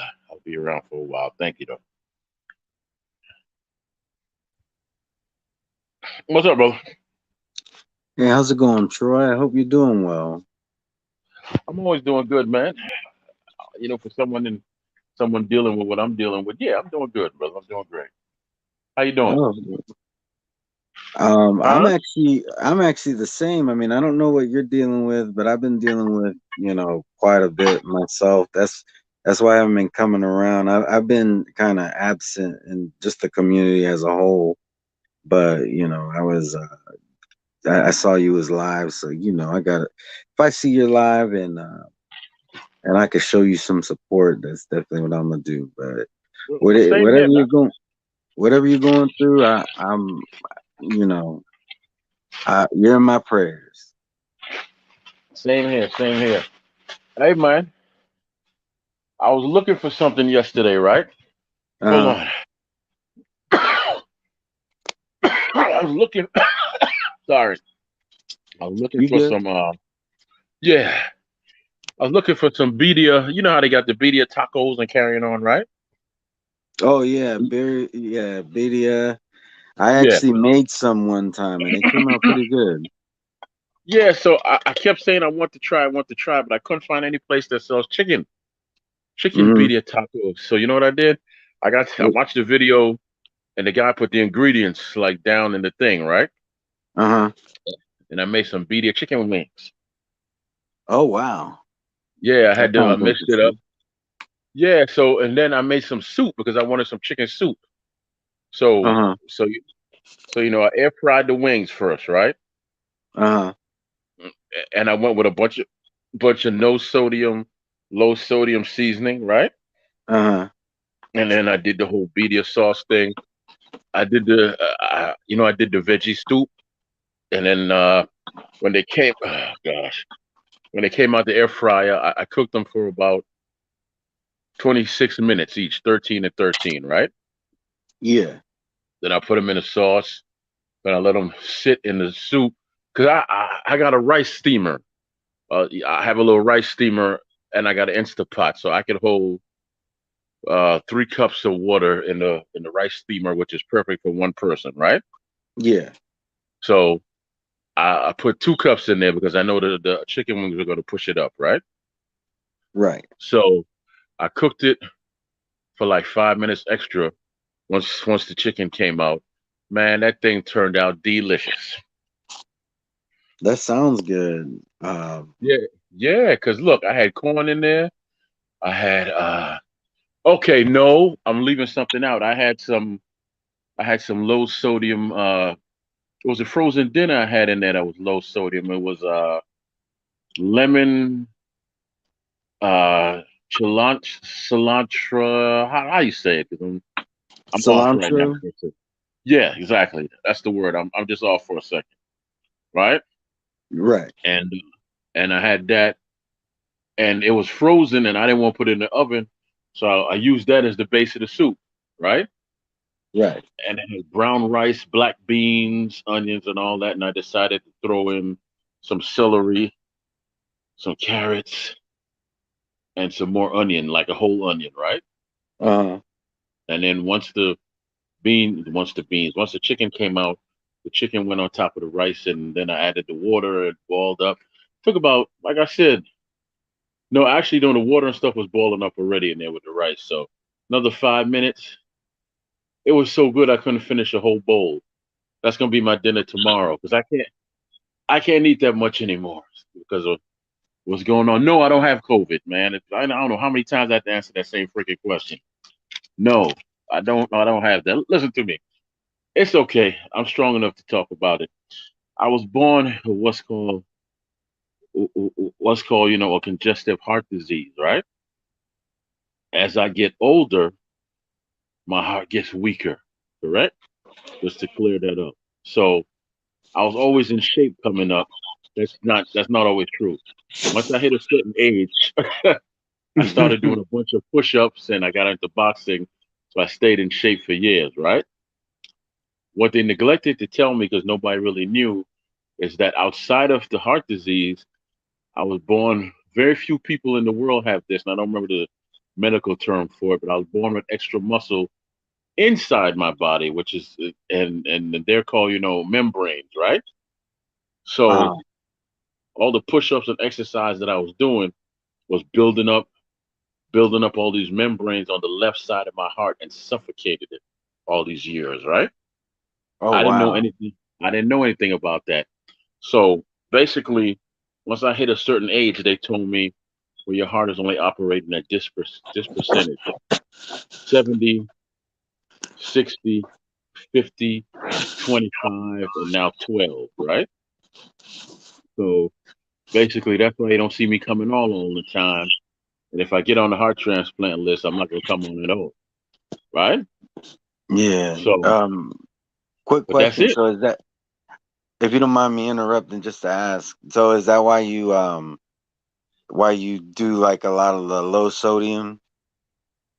no, no sodium, low sodium, exactly. Yeah, Yeah. I I got no I mean, that's choice. good. You're doing everything you can to take care of yourself, and that's, Yeah, not everybody does that. no, no, but around certain times, I got a little energy to me, and then at night, that's when it starts going away. But I remember wondering why I was so strong all the time because I could carry as long as you helped me get the couch bed up on my shoulders, right? Hmm. I'm talking about solid wood, metal, and everything, right? Long as you helped me get it up on my shoulders, I walked the couch bed uphill for a quarter of a mile to somebody's house one time because the truck broke down, and right, I just knew I could do it. I knew I could do it. A quarter mile with a couch bed on my shoulders. To this day, I'm still like, wow, right? I used to walk into doors, red, red glove militant, and I would knock them off the track and all that because I was so strong, right? Hmm. I remember I got hit by a car and I just got up and walked away, right? And I wish my father was here because he could verify this. there was like 100-year-old tree in front of the house, and my mom was like, "You gotta cut that down. I don't feel safe." But the thing is, if she would have left the tree there, it was so strong it would have just stood the test of time, right? Uh-huh. So, so anyway, my father went to cutting it down, and he had this old truck in the yard, and I had to pull it forward, like we blocked off the whole block, right? We blocked off the whole block in the neighborhood, and so basically, he was like, "When I tell you, start the truck and turn it this way and that way," right? I was about 17, 18, 18. So I got in, and he was like, "Turn left, turn right, drive a little bit," and that's what I did. But for some reason, the tree started falling back to the driver's side part of the truck. So he's like, "Get out the truck now." I couldn't get out for some reason, so I slid over to the passenger door. True story. And as I was about to open the door, the force of the tree knocked me into the driveway, right? And he was like, "You all right?" I'm like, "Yeah, I'm fine." And in all reality, I should have been dead. I shouldn't have been That's fine crazy. whatsoever. Yeah. That's that's crazy. It's weird how things like that happen. Like, and I know you were saying, I wish my father was here to verify because I know like you say these things and it kind of sounds like tall tales. But I actually believe you, and let me tell you why. Like I've had weird stuff happen. Like um, one time I had a car door close on my. I was dating this girl, and they wanted to take me to this mall. So we got to the mall, and I'm talking about her parents. Like all the four of her mom, dad. We all went to this mall. We get to the mall, and I was talking, and I had my hand on on the car where you got the front door, the back door, and then you got that part in the middle. I had my hand there. Her mom wasn't paying attention, and she closed the door on my hand. And I'm talking about it closed all the way. How my fingers did not get broken. Not only did my fingers not get broken, I didn't even feel pain. She No. closed the door, she looked, she saw my fingers in there, and she screamed. And then she immediately opened the door. And in my head, I'm thinking, Oh, I didn't my my fingers should be broken right now. And I don't yeah. even like it was like if somebody just put just a little bit of pressure on my fingers. That's what it felt like. And so I believe you when you say these stories because sometimes it's just weird. Either it's just the way, like in your case, it could have been just the way that you got hit. It also has to do with your physical condition and all that. There's just a lot of different factors. And when weird things like this happen, and then you tell the story, it's like, some people might look at you like you're crazy, but speaking from experience where I've had like certain things that happen and it's like, okay, that should have killed me, or how in the world did this happen and I didn't break a single bone? We just know that sometimes you can call it coincidence or, God's favor, whatever you want to call it, it happens. Hmm. Yeah. Well, yeah, that's pretty much it, man. I'm not, yeah. I had two broken legs my whole life and things like that. And yeah, just crazy. I broke the same leg twice. Oh, wow. And just, yeah, I was 8 the first time. That story is a little bit of, tells you a hard headed child. I was in the fourth grade. My grandmother was like, "You can't go outside because it's raining." So I waited till she was asleep and it stopped raining, right? Uh-huh. And I went to the park and started shooting around on the basketball court. And then, some other kids came out. I forgot how the fight started, but when it first started, it was just me and one dude. He kind of neglected to tell me he had a tall ass brother, right? And I had my skateboard with me, and I was winning. I was winning, man. I was winning against his brother, and then the older brother grabbed my skateboard and hit me in the mouth so hard that the skateboard cracked in half. and the ball bearings came out the wheels, right? He Damn. broke my jaw. He broke my jaw, right? And I was in the fourth grade when that happened. So I forget how old you are when you're in the fourth grade. But yeah, so he broke my damn jaw. I'm on the floor screaming. They get scared and run away. This older Puerto Rican cat came and he was just like, hi, you just talking in Spanish, and he called the ambulance. And then I couldn't talk, so I had to write everything down. And my grandmother was like, "Oh my God." She was a loving lady, but she gets real nervous. She has a thing because she's an empath, right? Hmm. So even though she didn't look to see if I was in the house, she already knew I wasn't in the house, and she thought something real horrible happened, and something did happen. My jaw was broke. So basically, for the next couple of weeks or months or whatever, I could only do liquid, right?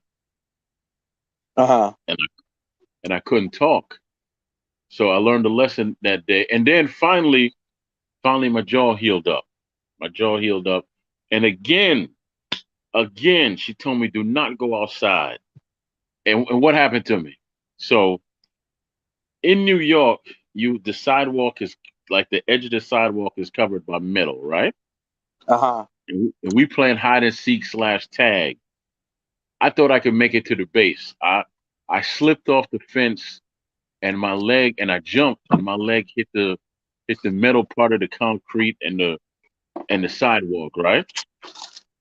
And I rolled in the street in pain and a car was coming and nearly killed me. But he stopped. I mean, it was something out of a movie, Red Glove.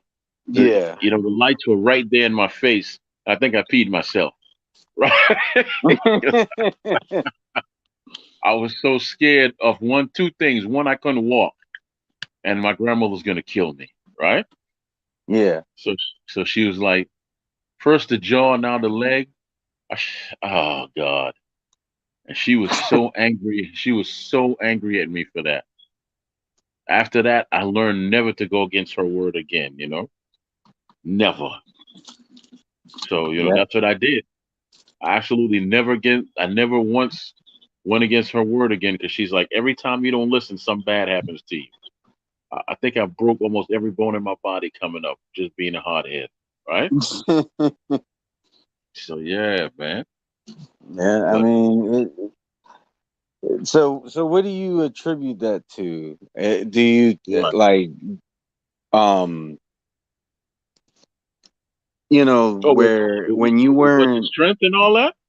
no the because I mean with the strength I think you were attributing that to the whole thing with your heart having like the extra muscle. Yeah, yeah, yeah, yeah, But yeah, yeah. Because the doctor broke it down to me. He said, "You're in a rare group. You're like a mutant with powers, and you're in a rare group."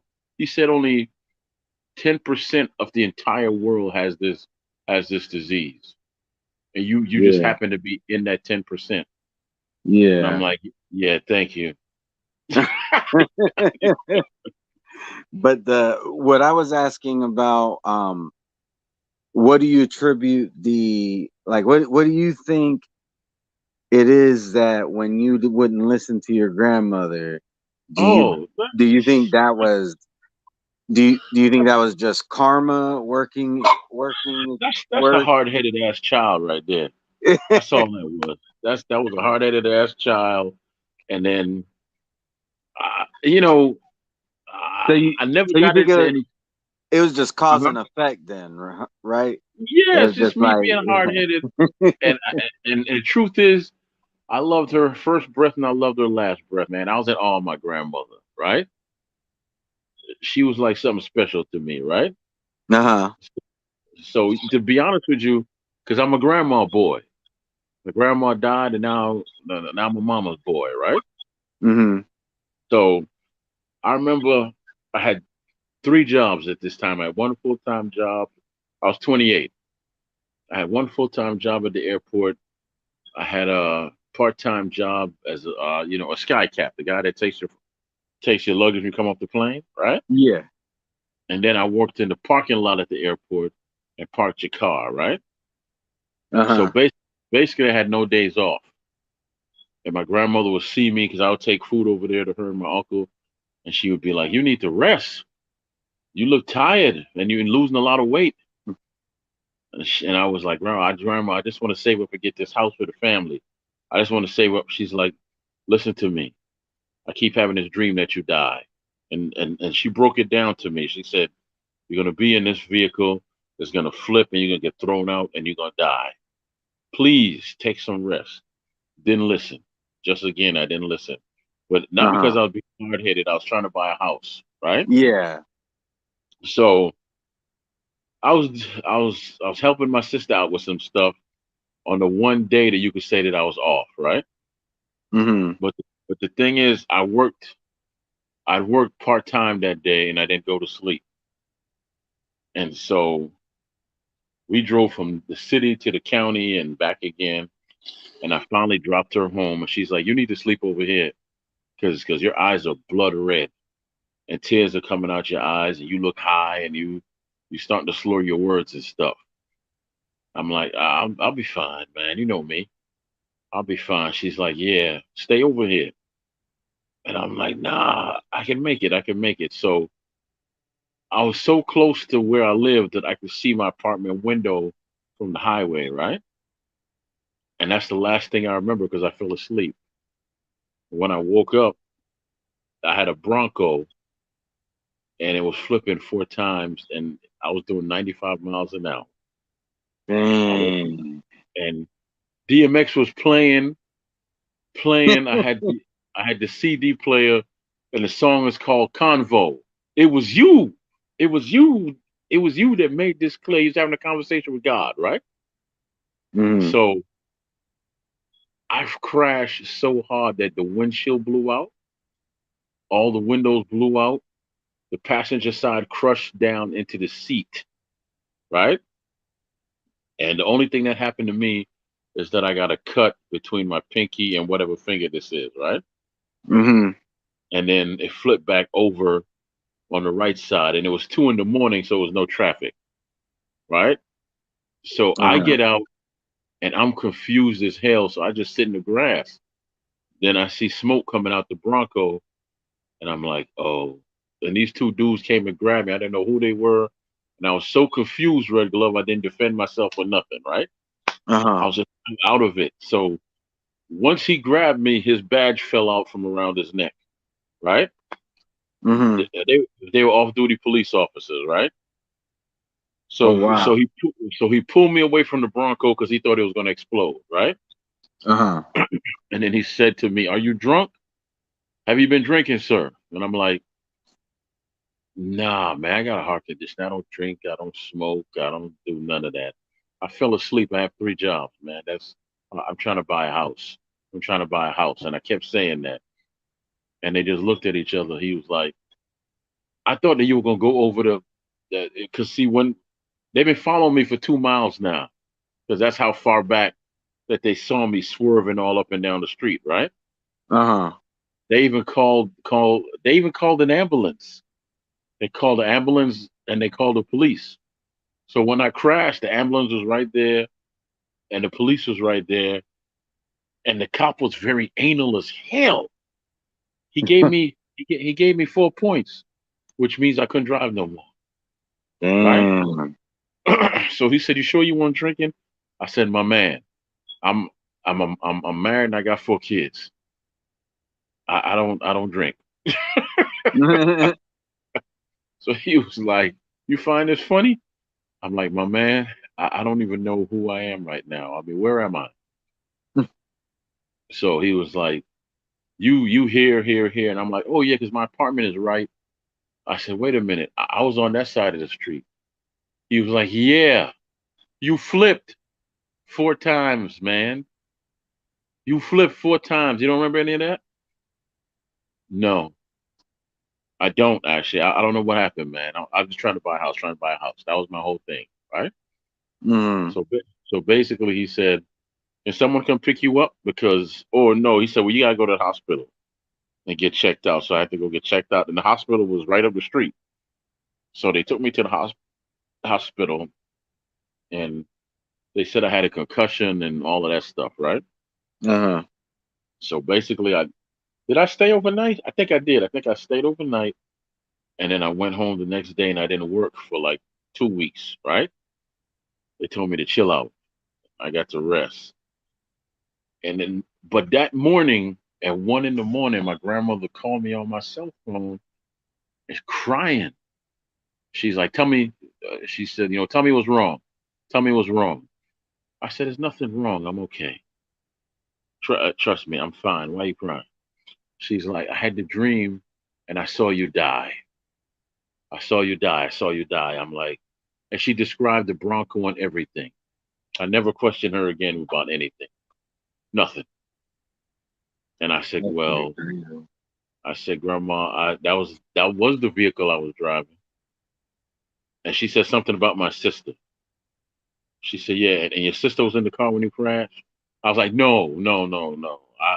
I dropped her home, and all she would say was thank God, because I saw you dying and her hurt. Why are you so stubborn, man? I told you to just take some rest." So I quit the two part-time jobs and just did the full-time job. And sure enough, I got a raise, which equaled the two jobs that I lost. Oh wow. Yeah. So I went to the house, and she has a way of talking to you when she's upset, where she'll beat you on the shoulder the whole time, right? Mhm. So she was talking to me, and she balled up her fist and just started beating my shoulder. She's and crying. She's like, "You can't keep doing this to me. I'm an old woman, and you have to learn how to listen, listen, listen, listen." But she would beat my shoulder, and I'm like, "Look, as strong as I am, you're gonna dislocate my shoulder if you keep doing that." So she was like, "I don't care. I don't care anymore with you. You just don't know how to listen." But she was so happy to hear that I quit my job, quit them two jobs, Yeah. man. And I would take the kids over there, make them hang out with their great grandma and all that stuff. And she's like, well, she was like, she was 90 at the time, and she wanted to babysit the children. I'm like, I'm not leaving them over here with you, man. You're 90 years old. I'll stay. I'll stay for as long as you want me to stay. I'll even cook dinner, right? So Right. she had me up in there with my uncle cooking, and he told me to get out the kitchen because he's a way better cook than me, right? Mhm. He so he definitely cooked. So basically, it was just me and her for the next couple of months, just chilling, and she was happy. And she passed away not too long after that. You know? Oh wow. Yeah, but she was like, "You, why are you so stubborn? And how do you survive all the time? How do you survive all the time? I see you dead. I see you dead." And I was like, "You have to stop saying that. You got to stop saying that. You freaking me out, right?"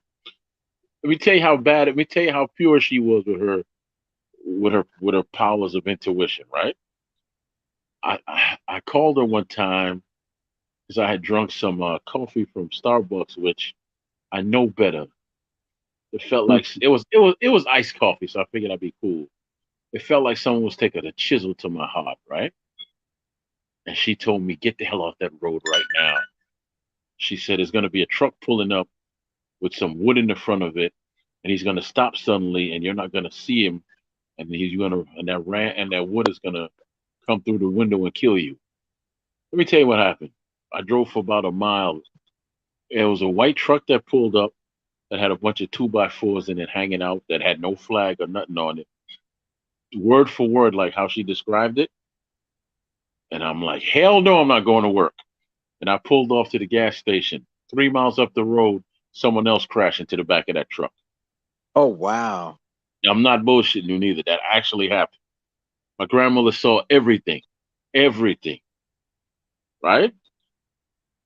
So after that, I never once, well, I didn't question her from the time of 17 on up. I was just being me, right?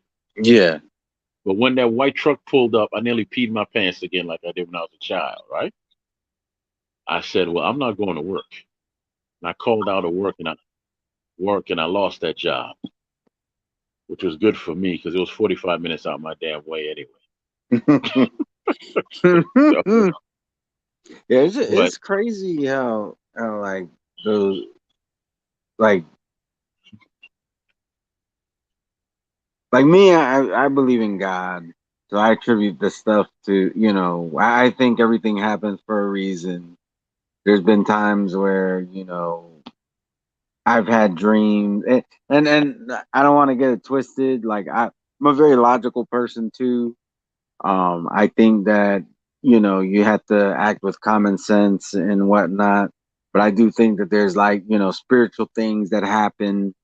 And, I do believe that there's a higher power at work. And I believe that there's a lower power at work too. But, it's just crazy how just things will, like that will happen, whether it be through dreams that you or your loved ones will have. And, I, there's just been, I remember one time, like, I had a dream about that I got into a car accident and I didn't get hurt or anything, but it was going to total my car. And Mm. at first, I just thought it was a dream. And then, um, not long after that, I got into a car accident. My car was totaled. I was without a car. Um, Yeah.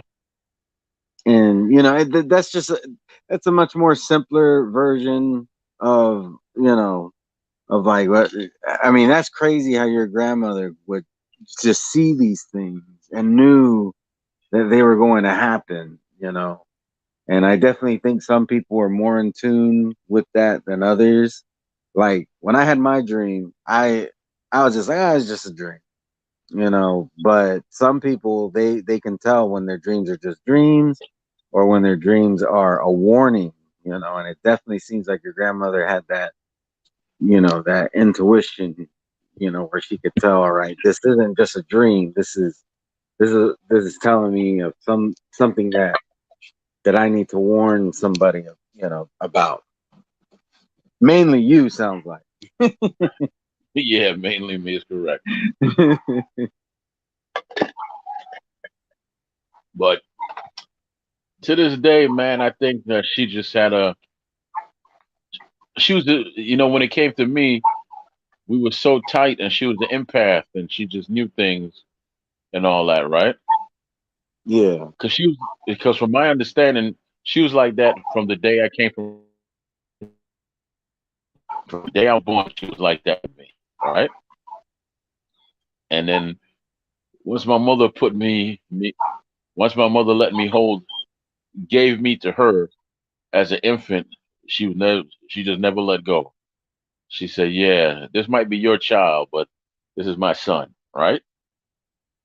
And mom was like, "Well, I'm gonna get my passport and citizenship and go to America." No, that's backwards. Grandma went to America first and got everybody up here, right? And it was rough because she wanted me to go with her, but it was just taking too long for my papers, so she left me with my mom, and then she got everybody up here as fast as she could, which fast meaning it took about a year or two, right? So that's how we all came to this country, man. When I hear these stories about you don't understand about struggle, and I'm like, shut the hell up. I don't want to hear that, man. It used to be 10 of us in one bedroom, man.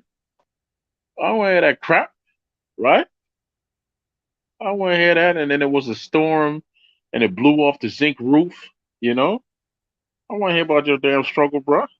Shoot. Then we had to squeeze into the neighbor's house, and there was about 15 of us in one room.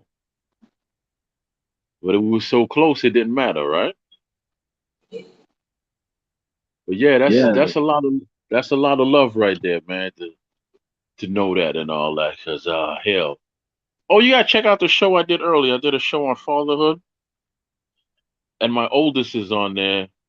Oldest daughter, well, my oldest, she's my first, right? Yeah. So she got into a heated debate with Myron. Myron is good people. Myron Mingus, Oh Boxing yeah, Logic yeah. United. Yeah, he good people. So she just has that ability like me to never stop until she feels like she got her point across, right? She's stubborn as hell, right? Right. It's hereditary. So yeah, it's hereditary. So she said she definitely want to have a two, because Myron said he had to go to brunch or whatever with his family or whatever, right? Hmm. So she's like, I want to do a part two with him and da da da da da da. 'Cause I ain't like anything he was saying. I said, okay, I'll take care of it. I'll take care of it. So yeah, Yeah, I have to check that out because yeah, you gotta I fast. respect Myron. I don't agree Yeah, with everything he says, but I do respect him. yeah, you gotta fast forward it to like the 59-minute mark, because that's when she comes on, right? Yeah. All the rest is just me talking to, just talking out loud. Yeah, so you got to meet my niece in there, her, my grandson, and her grandmother, right? Hmm. So yeah, so she was like, I had a good time doing it. I'm like, I told you to come on long ago, because she's a nurse, but she does something else. She sells different products, and I told her you could have been on here advertising your stuff. You know, all I want is 10%. Yeah. She's like, you gonna take money from me for real? I said, hell yeah. Shit. Ain't nothing in life free, baby girl. I don't care how much I love you. Right? She's like, really? You gonna take money from me? I said, stop it. You know I ain't gonna take no money from you. But since you're asking 15%, I don't play. But yeah, Yeah. but I'm gonna head on the bed, man. I'm Yeah, gonna I'm gonna take do my the rest. same. And hopefully I'll on Sundays, this is what I do from now on Sundays. I do the fatherhood series. And if something else entices me, can't say it'll be boxing, right? Right. I'll do that, because I was not gonna jump. You still there? Yeah, I'm still here. I'm still here. Okay, yeah, okay. Because it took me 10 tries with the thumbnail to actually get it to work. It kept telling me it was too big, right? Uh-huh. And then when I finally got it on, it was on my phone, and I said, okay, well I'm gonna jump on my tablet. But instead of me just leaving it open, I hit end show, so I had to start a whole new show. Well, I mean, you live and you learn, you know. It gets Yeah, like that sometimes. And sometimes you know how to do stuff, but you still do it wrong because like you're in a hurry or like maybe you're not giving it your full attention. But it happens. Like I've definitely made mistakes. Unfortunately, with lives, they're the only way to get rid of those mistakes is to delete the live. yeah, yeah, yeah. But yeah, I mean, you live and you learn, and nobody's perfect. Even if there's people who've done who knows how many StreamYard lives and they still make mistakes. So, but I'm Yeah. not gonna keep you much longer because you gotta head to bed. And I gotta do the same. I think I honestly think this is a conversation that I needed because I've been going through a lot lately. And this was definitely a great conversation. You actually said some things that kind of, made me look at my situation a little bit differently and for the better. So I just want to thank you for that, Troy. USB speaker. Well, you're welcome, man. You're welcome. Did you hear that? I heard I heard it, but I didn't catch No, no, that was exactly. a plug. I plugged something out, and then it's something said something about my speaker because I plugged Yeah, something out. I thought I heard something about a speaker. So I did hear it. Yeah, yeah, yeah. You're not crazy, but you know what it is? I got all these plugs here, man. I guess what's called a tower house where you can plug in all the plugs, right? Yeah. But then I got so much stuff to plug in, but I got an extension cord here as well. And I hate confusion. So when things get all tangled up, I take a few minutes to untangle them, because I hate confusion. I hate it. It messes with my everything that I am, right? Uh-huh. So yeah, so that's why you hear all the noise in the background. That's me ruffling stuff, trying to clear it up, because I can't stand confusion. Yeah. It Oh, and was I did want to irritating. say one other thing real quick. Because I know you gotta head to bed. Since the last time we talked, I've gone ahead and got a electric pressure cooker, and I've used Oh it quite yeah, a bit. Yeah, and it's all Y- thanks to you, and and I don't regret it. I didn't get an instant pot. I yeah. Because I think was gonna say you eventually, should have got into the spot. Yeah. yeah, I think eventually I'll upgrade, but for the time being, the one I got works just great, and I definitely Okay. don't regret the purchase. Um, you know, I've gotten quite a bit of use out of it. Okay. What you cooking there? What type of meat and all that? I've done um I've done pot roast, which I'm not even a big fan of pot roast, but I made a pot roast that came out so good. Um, I made I'm trying to think of I've made a bunch of different things. Wow. Okay. Sometimes when I need to make mashed potatoes, I'll I'll get the potatoes ready in there, you know, get them cooked, and then I'll take them out and mash them because it does a good job for that. Um, I've made all kind. I've actually, you mentioned the birria tacos. Yeah. I made birria in the you know the Oh yeah. um yeah, I made it in there, and then of Yeah. course I took the meat out and put it in the taco, and made the taco itself. Yeah. So I've done quite a bit with it. I haven't been cooking a whole lot lately, just because I just got situations. So my focus is on other things. But when I first got it, I made all kinds of stuff, and I'll get back to it. And I still use it. Like a lot of times, if I have food there that just needs to be warmed up, and I know I don't need to eat like right then, but I know that, in maybe half an hour to an hour, I'm going to be eating. I'll throw it in there, and it actually heats up food quite well. Um, and the food tastes better than if I were to warm it up in a microwave. So I don't really like warming up food in the microwave. If I can find other ways to do it, I'll do it. And I actually do it quite a bit with the electric pressure cooker. So, Okay. Yeah. How about rice? You tried any rice in there yet? yep, I've done rice. I've done soup. I found a recipe for I don't know if you've ever tried pho. The At Vietnamese the soup. stores, yeah. I usually buy it Yeah, at the restaurant. That's about as close as it's gonna get. yeah. I found like a quick. It's not authentic because real pho. It takes like 2 days. It takes at least a day to make the broth if you're making it the traditional way. But I found like a recipe, like if you want to make like a quicker version, it still takes a little while, but I've done that in there in the electric pressure cooker. Um, it's it it's honestly one of the best appliances I ever purchased, and I've purchased quite a few. Yeah, I don't do well with stuff like that's tedious, man. So I haven't. I will never cook pho on my own. Just like I'll never cook jollof rice. You ever had jollof rice? You know that's African rice, right? Oh, I don't believe I've ever had jollof rice. Yeah. Well, check it out. You can watch a bunch of videos for it. Yeah. Even the people that are making it saying, "Well, this is why the video is so long because it's real time consuming." I can't do tedious stuff. I can't. It messes with me. Now I can I hear you.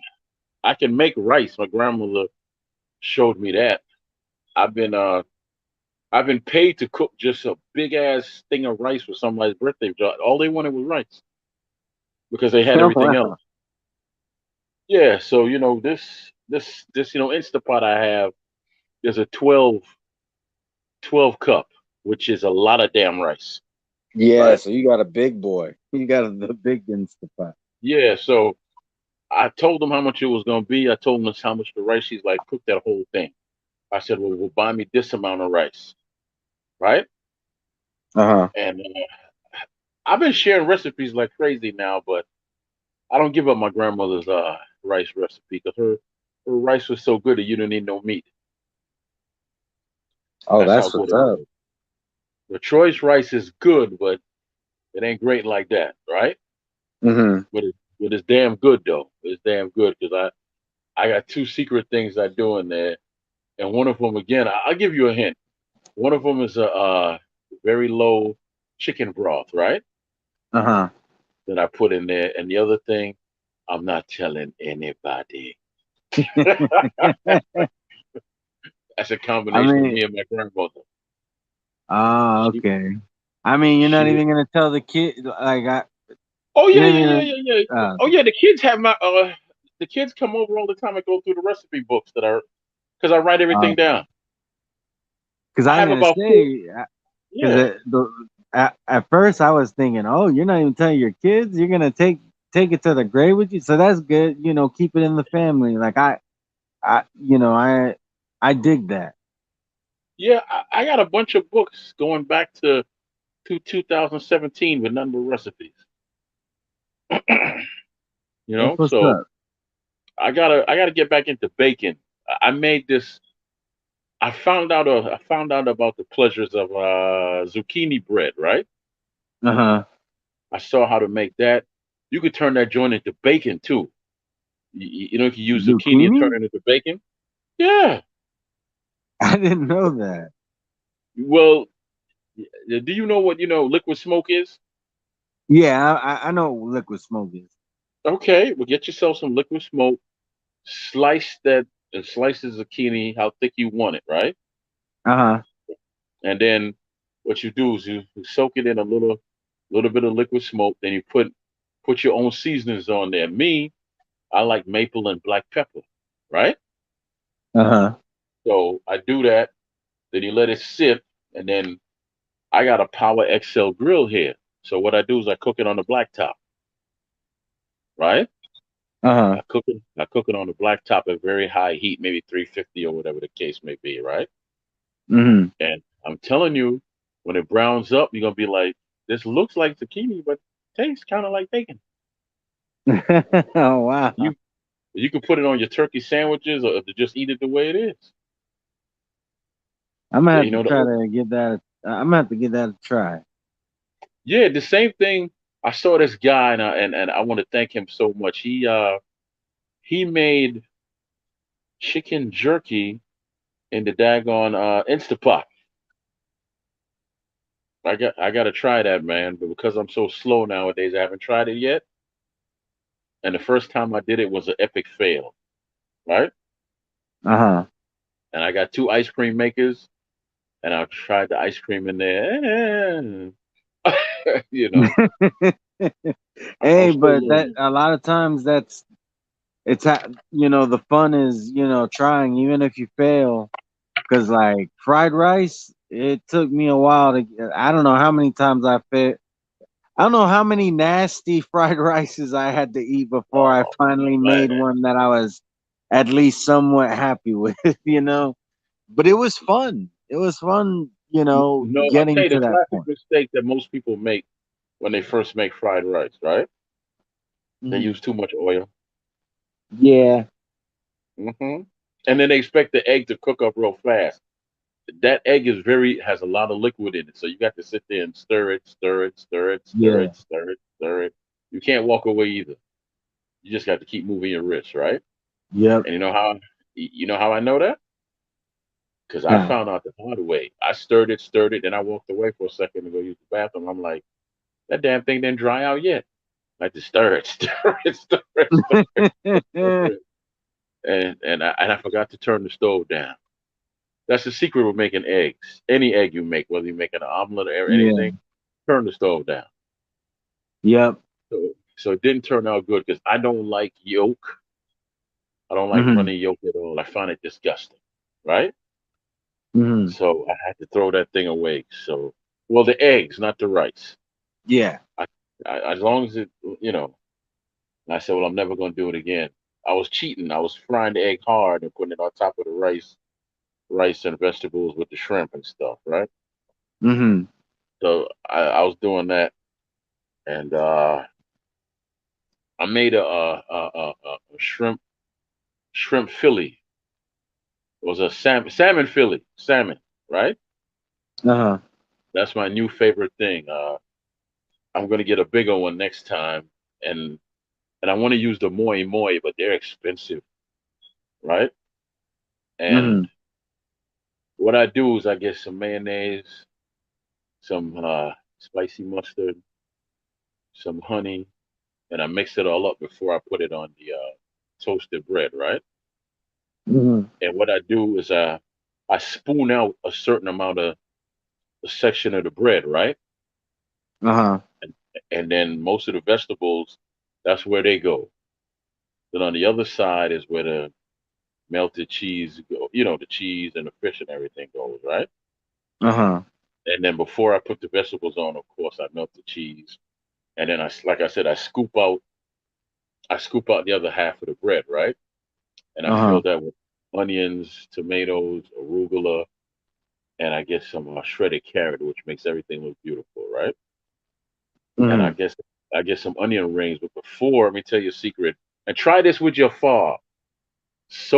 Get some onions. I don't know if you like them chopped up or rings. I like rings. Soak them in some vinegar. Soak the Okay. onions in some vinegar, and then put them in your soup. Gives it a whole new dimension, right? You said put in my So soup? yeah, yeah, yeah, yeah. Your All pho, like right. say you order And chicken pho, I beef like pho. onions. So Yeah. I mean I'm cool with that. So soak them in that vinegar, man, and use the rings because it's fun to push them out, and they come out real beautiful, like when they go in the water, right? Uh-huh. So no, but when back to the thing here, back to the sub. So the cheese is on the top of the fish and the bottom of the fish. Like I said, I scooped out like the inside of the top part of the bread, so all them vegetables won't. Because usually what happens a lot of times is why people's subs are so messy because you have nothing to hold it with. So basically, you just made a bread bowl, right? You just made a bread bowl, Right.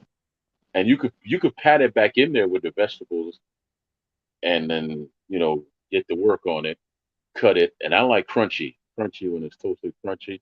Let me tell you Uh-huh. what, that fish and that everything was great. I used pepper jack cheese and Swiss cheese, but from now on, I'm going to use pepper jack cheese and provolone, right? Yeah. And it turned out damn good, man. Yeah, I love provolone. I mean, I also like pepper jack, but yeah, I've never been a big fan of Swiss, to be honest. Because it has no Um, salt on it. no, I just don't like the taste.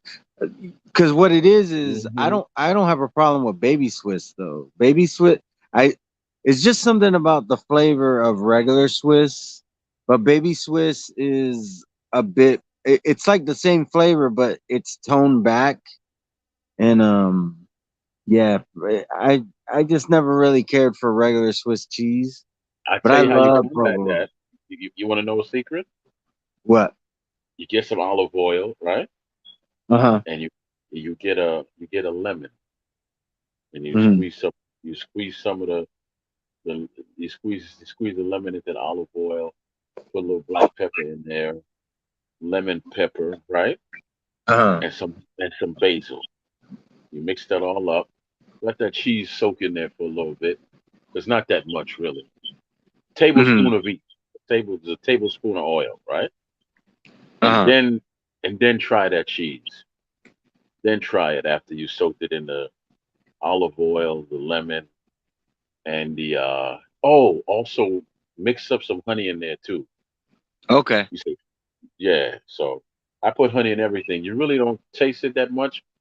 And I'm a pepper guy, so I'll add some crushed red pepper in there, Hmm. which is why I don't buy pepper jack cheese. It's usually high in sodium.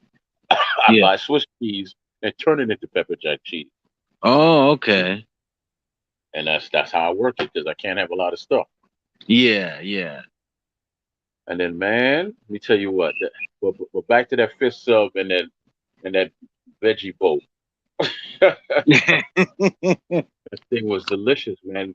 The hardest thing I had to do was find the bread I wanted. Hmm. Luckily, luckily, I went to Panera Bread and I found it on the first try. Luckily, Oh, because that's what's up.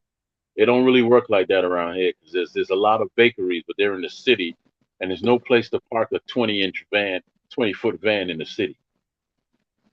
It's hard to park that van, right? Yeah, So I have to take my son. He got to run and pick up my order, and you can't stay double parked in the city because there's a lot of them cops are anal as hell, yeah. right? And they will time you. They give you 5 minutes worth of grace. Got you, got you. Next thing you know, you have a $35 ticket. Ah, So yeah, yeah. Gotta try to avoid them $35 tickets because yeah. Because they start to add up. let me tell you what, man. The worst job. You have to be an anal somebody to take this job. You ever pulled up on the side of a building and it said 15-minute parking or 10-minute parking, right? Yeah. But when you do that in Baltimore, in some areas, there's a police officer there and he'll sit there and time you. He will time you. They find them the most anal recruits to do that, right? Uh-huh. And I saw the funniest thing in the world. So this dude was so green, he didn't notice that the tags on the car were what? Foreign. He was a foreign, diplomat, right? Uh-huh. So he went to give him a ticket, and his sergeant just happened, or somebody big pulled up, and he snatched the ticket out of his hand and said, "Look at the tags. Look at the tag." And he was like, "Oh." He's like, "Yeah, you gonna be on desk duty. You ain't no bastard." Yeah, because that diplomatic immunity, they take that serious. Yeah, but he was so anal. I mean, he timed it down to the second. He's like, "Okay, 9:55, 9:56. Oh, got you." Yeah, you gotta look at everything because like in that case, that could have ended bad because I It know could have that ended when badly more so for the sergeant. uh-huh. That's who could have ended badly for, because they would have transferred him to maybe one of the worst precincts in the city, a place called Park Heights. Nobody wants to go to Park Heights. No, Uh, it was. I took my grandmother to go to the grocery store over there, West Indian grocery store. mhm. We got there at 12:30. It was a shooting on one side of the street. As we were pulling out, it was a shooting on the other side of the street. We were caught between both of them. But Dang. luckily, I know back roads, so I did some cutting up and cutting up and cutting up. But when you cut up back there, you've seen the wire before, right? I actually haven't. Nah, okay. Well, I've heard of it, certain but I haven't seen it. certain streets you don't want to go down because what they did was they tore away the dead, they tore away the dead end sign, and they switched the name of the streets around. So even though it's supposed to be John Smith Street on Glenn Diaz Way, right? Uh-huh. They flip it and it's now Glenn Diaz Way on John whatever street. So you are confused and you drive into a Mhm. dead end and you get boxed in back then, you'll get killed and robbed, right? So Uh-huh. I had to make sure that if I see a street that don't look familiar to me or don't have a street sign, got to avoid that, and I got to get the hell out of that neighborhood, even though it's broad daylight. I got to hurry up, get the hell out of there because somebody watching you and I don't belong there, right? Uh-huh. So I used to have to, even though I'm cutting corners, it took me about a good 15, 20 minutes to get past all the traffic and all the police and the firefighters and all that. But we got up out of there because if we would have stayed where we were, we would have been sitting there for an hour or something. We would have been sitting there Dang. because once they call the paramedics, then they call the news stations, then they do the press conference. I'm not letting my grandmother. It was 90 degrees that day, and yeah, I got an air conditioner, but I only got a half a tank. Yeah. So she's like, I don't want to come back here no more. So I had to drive to DC from then on. That's 45 minutes out my way, by the way. So 45 minutes out my way. I took her, and we would sit down and have lunch, and she would just teach me different things back then, you know. But all right, sir, I am going to bed, or I'm going to do something and chill my damn self out, you know. All right. Well, you take it easy. Hope, best wishes to you, your family, and hope you feel better. Oh yeah, man, I'm blessed. I remember telling my daughter when I was 9 that I'm Superman, but I had Corporal Tunnel at the time, right? And Mm. her little wise behind was sitting at the table eating dinner. She's like, Superman don't get Corporal Tunnel. And I'm like, I said, get up from the table right now. Get up. Get up.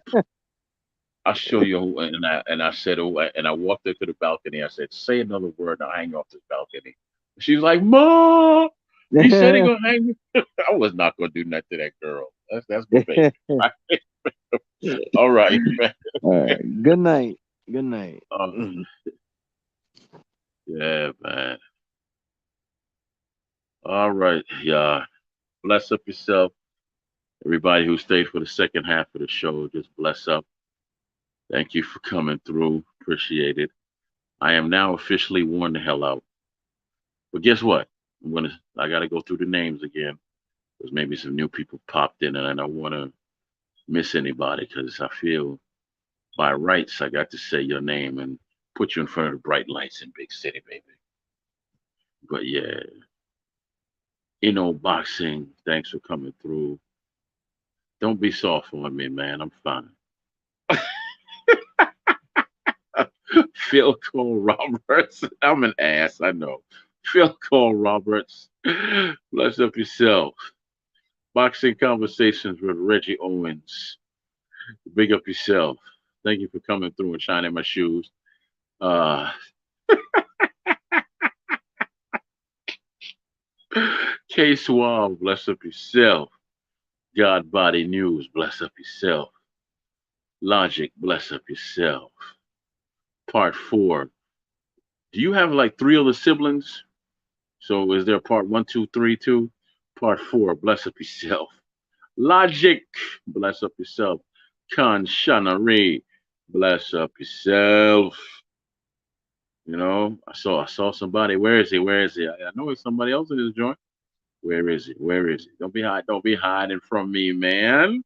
Don't be hiding from me. I saw you in here. What you doing back up in here, Reggie? What you doing back up in here? Yeah. Rob G Film, respect. Red Glove again, respect. And of course, Troy Graham, the experience himself. He was up in here. Andrew Jaws with the nappy chest head. What's going on with you, my brother? Always happy to see this brother. He a cool dude. If he's the right dude I'm talking about, because I've been forgetting so much stuff lately. But anyway, bless up yourself, everybody. Hope everybody enjoyed the sound of my melodious voice and just the energy I gave out today and the topics. You ever notice my show never goes where it's never sticks to the topics? It's just a freewheeling type of machine, baby. It's organic as hell. You understand me? It's organic, much like the man himself. But bless up yourself, one and all. Have a good night, a blessed night, and may your lives be lengthy and productive. Bless up yourself. And Reggie Owens, do you feel like you're in control, Reggie? To you? By my ass. All right, man. Thank you for coming through.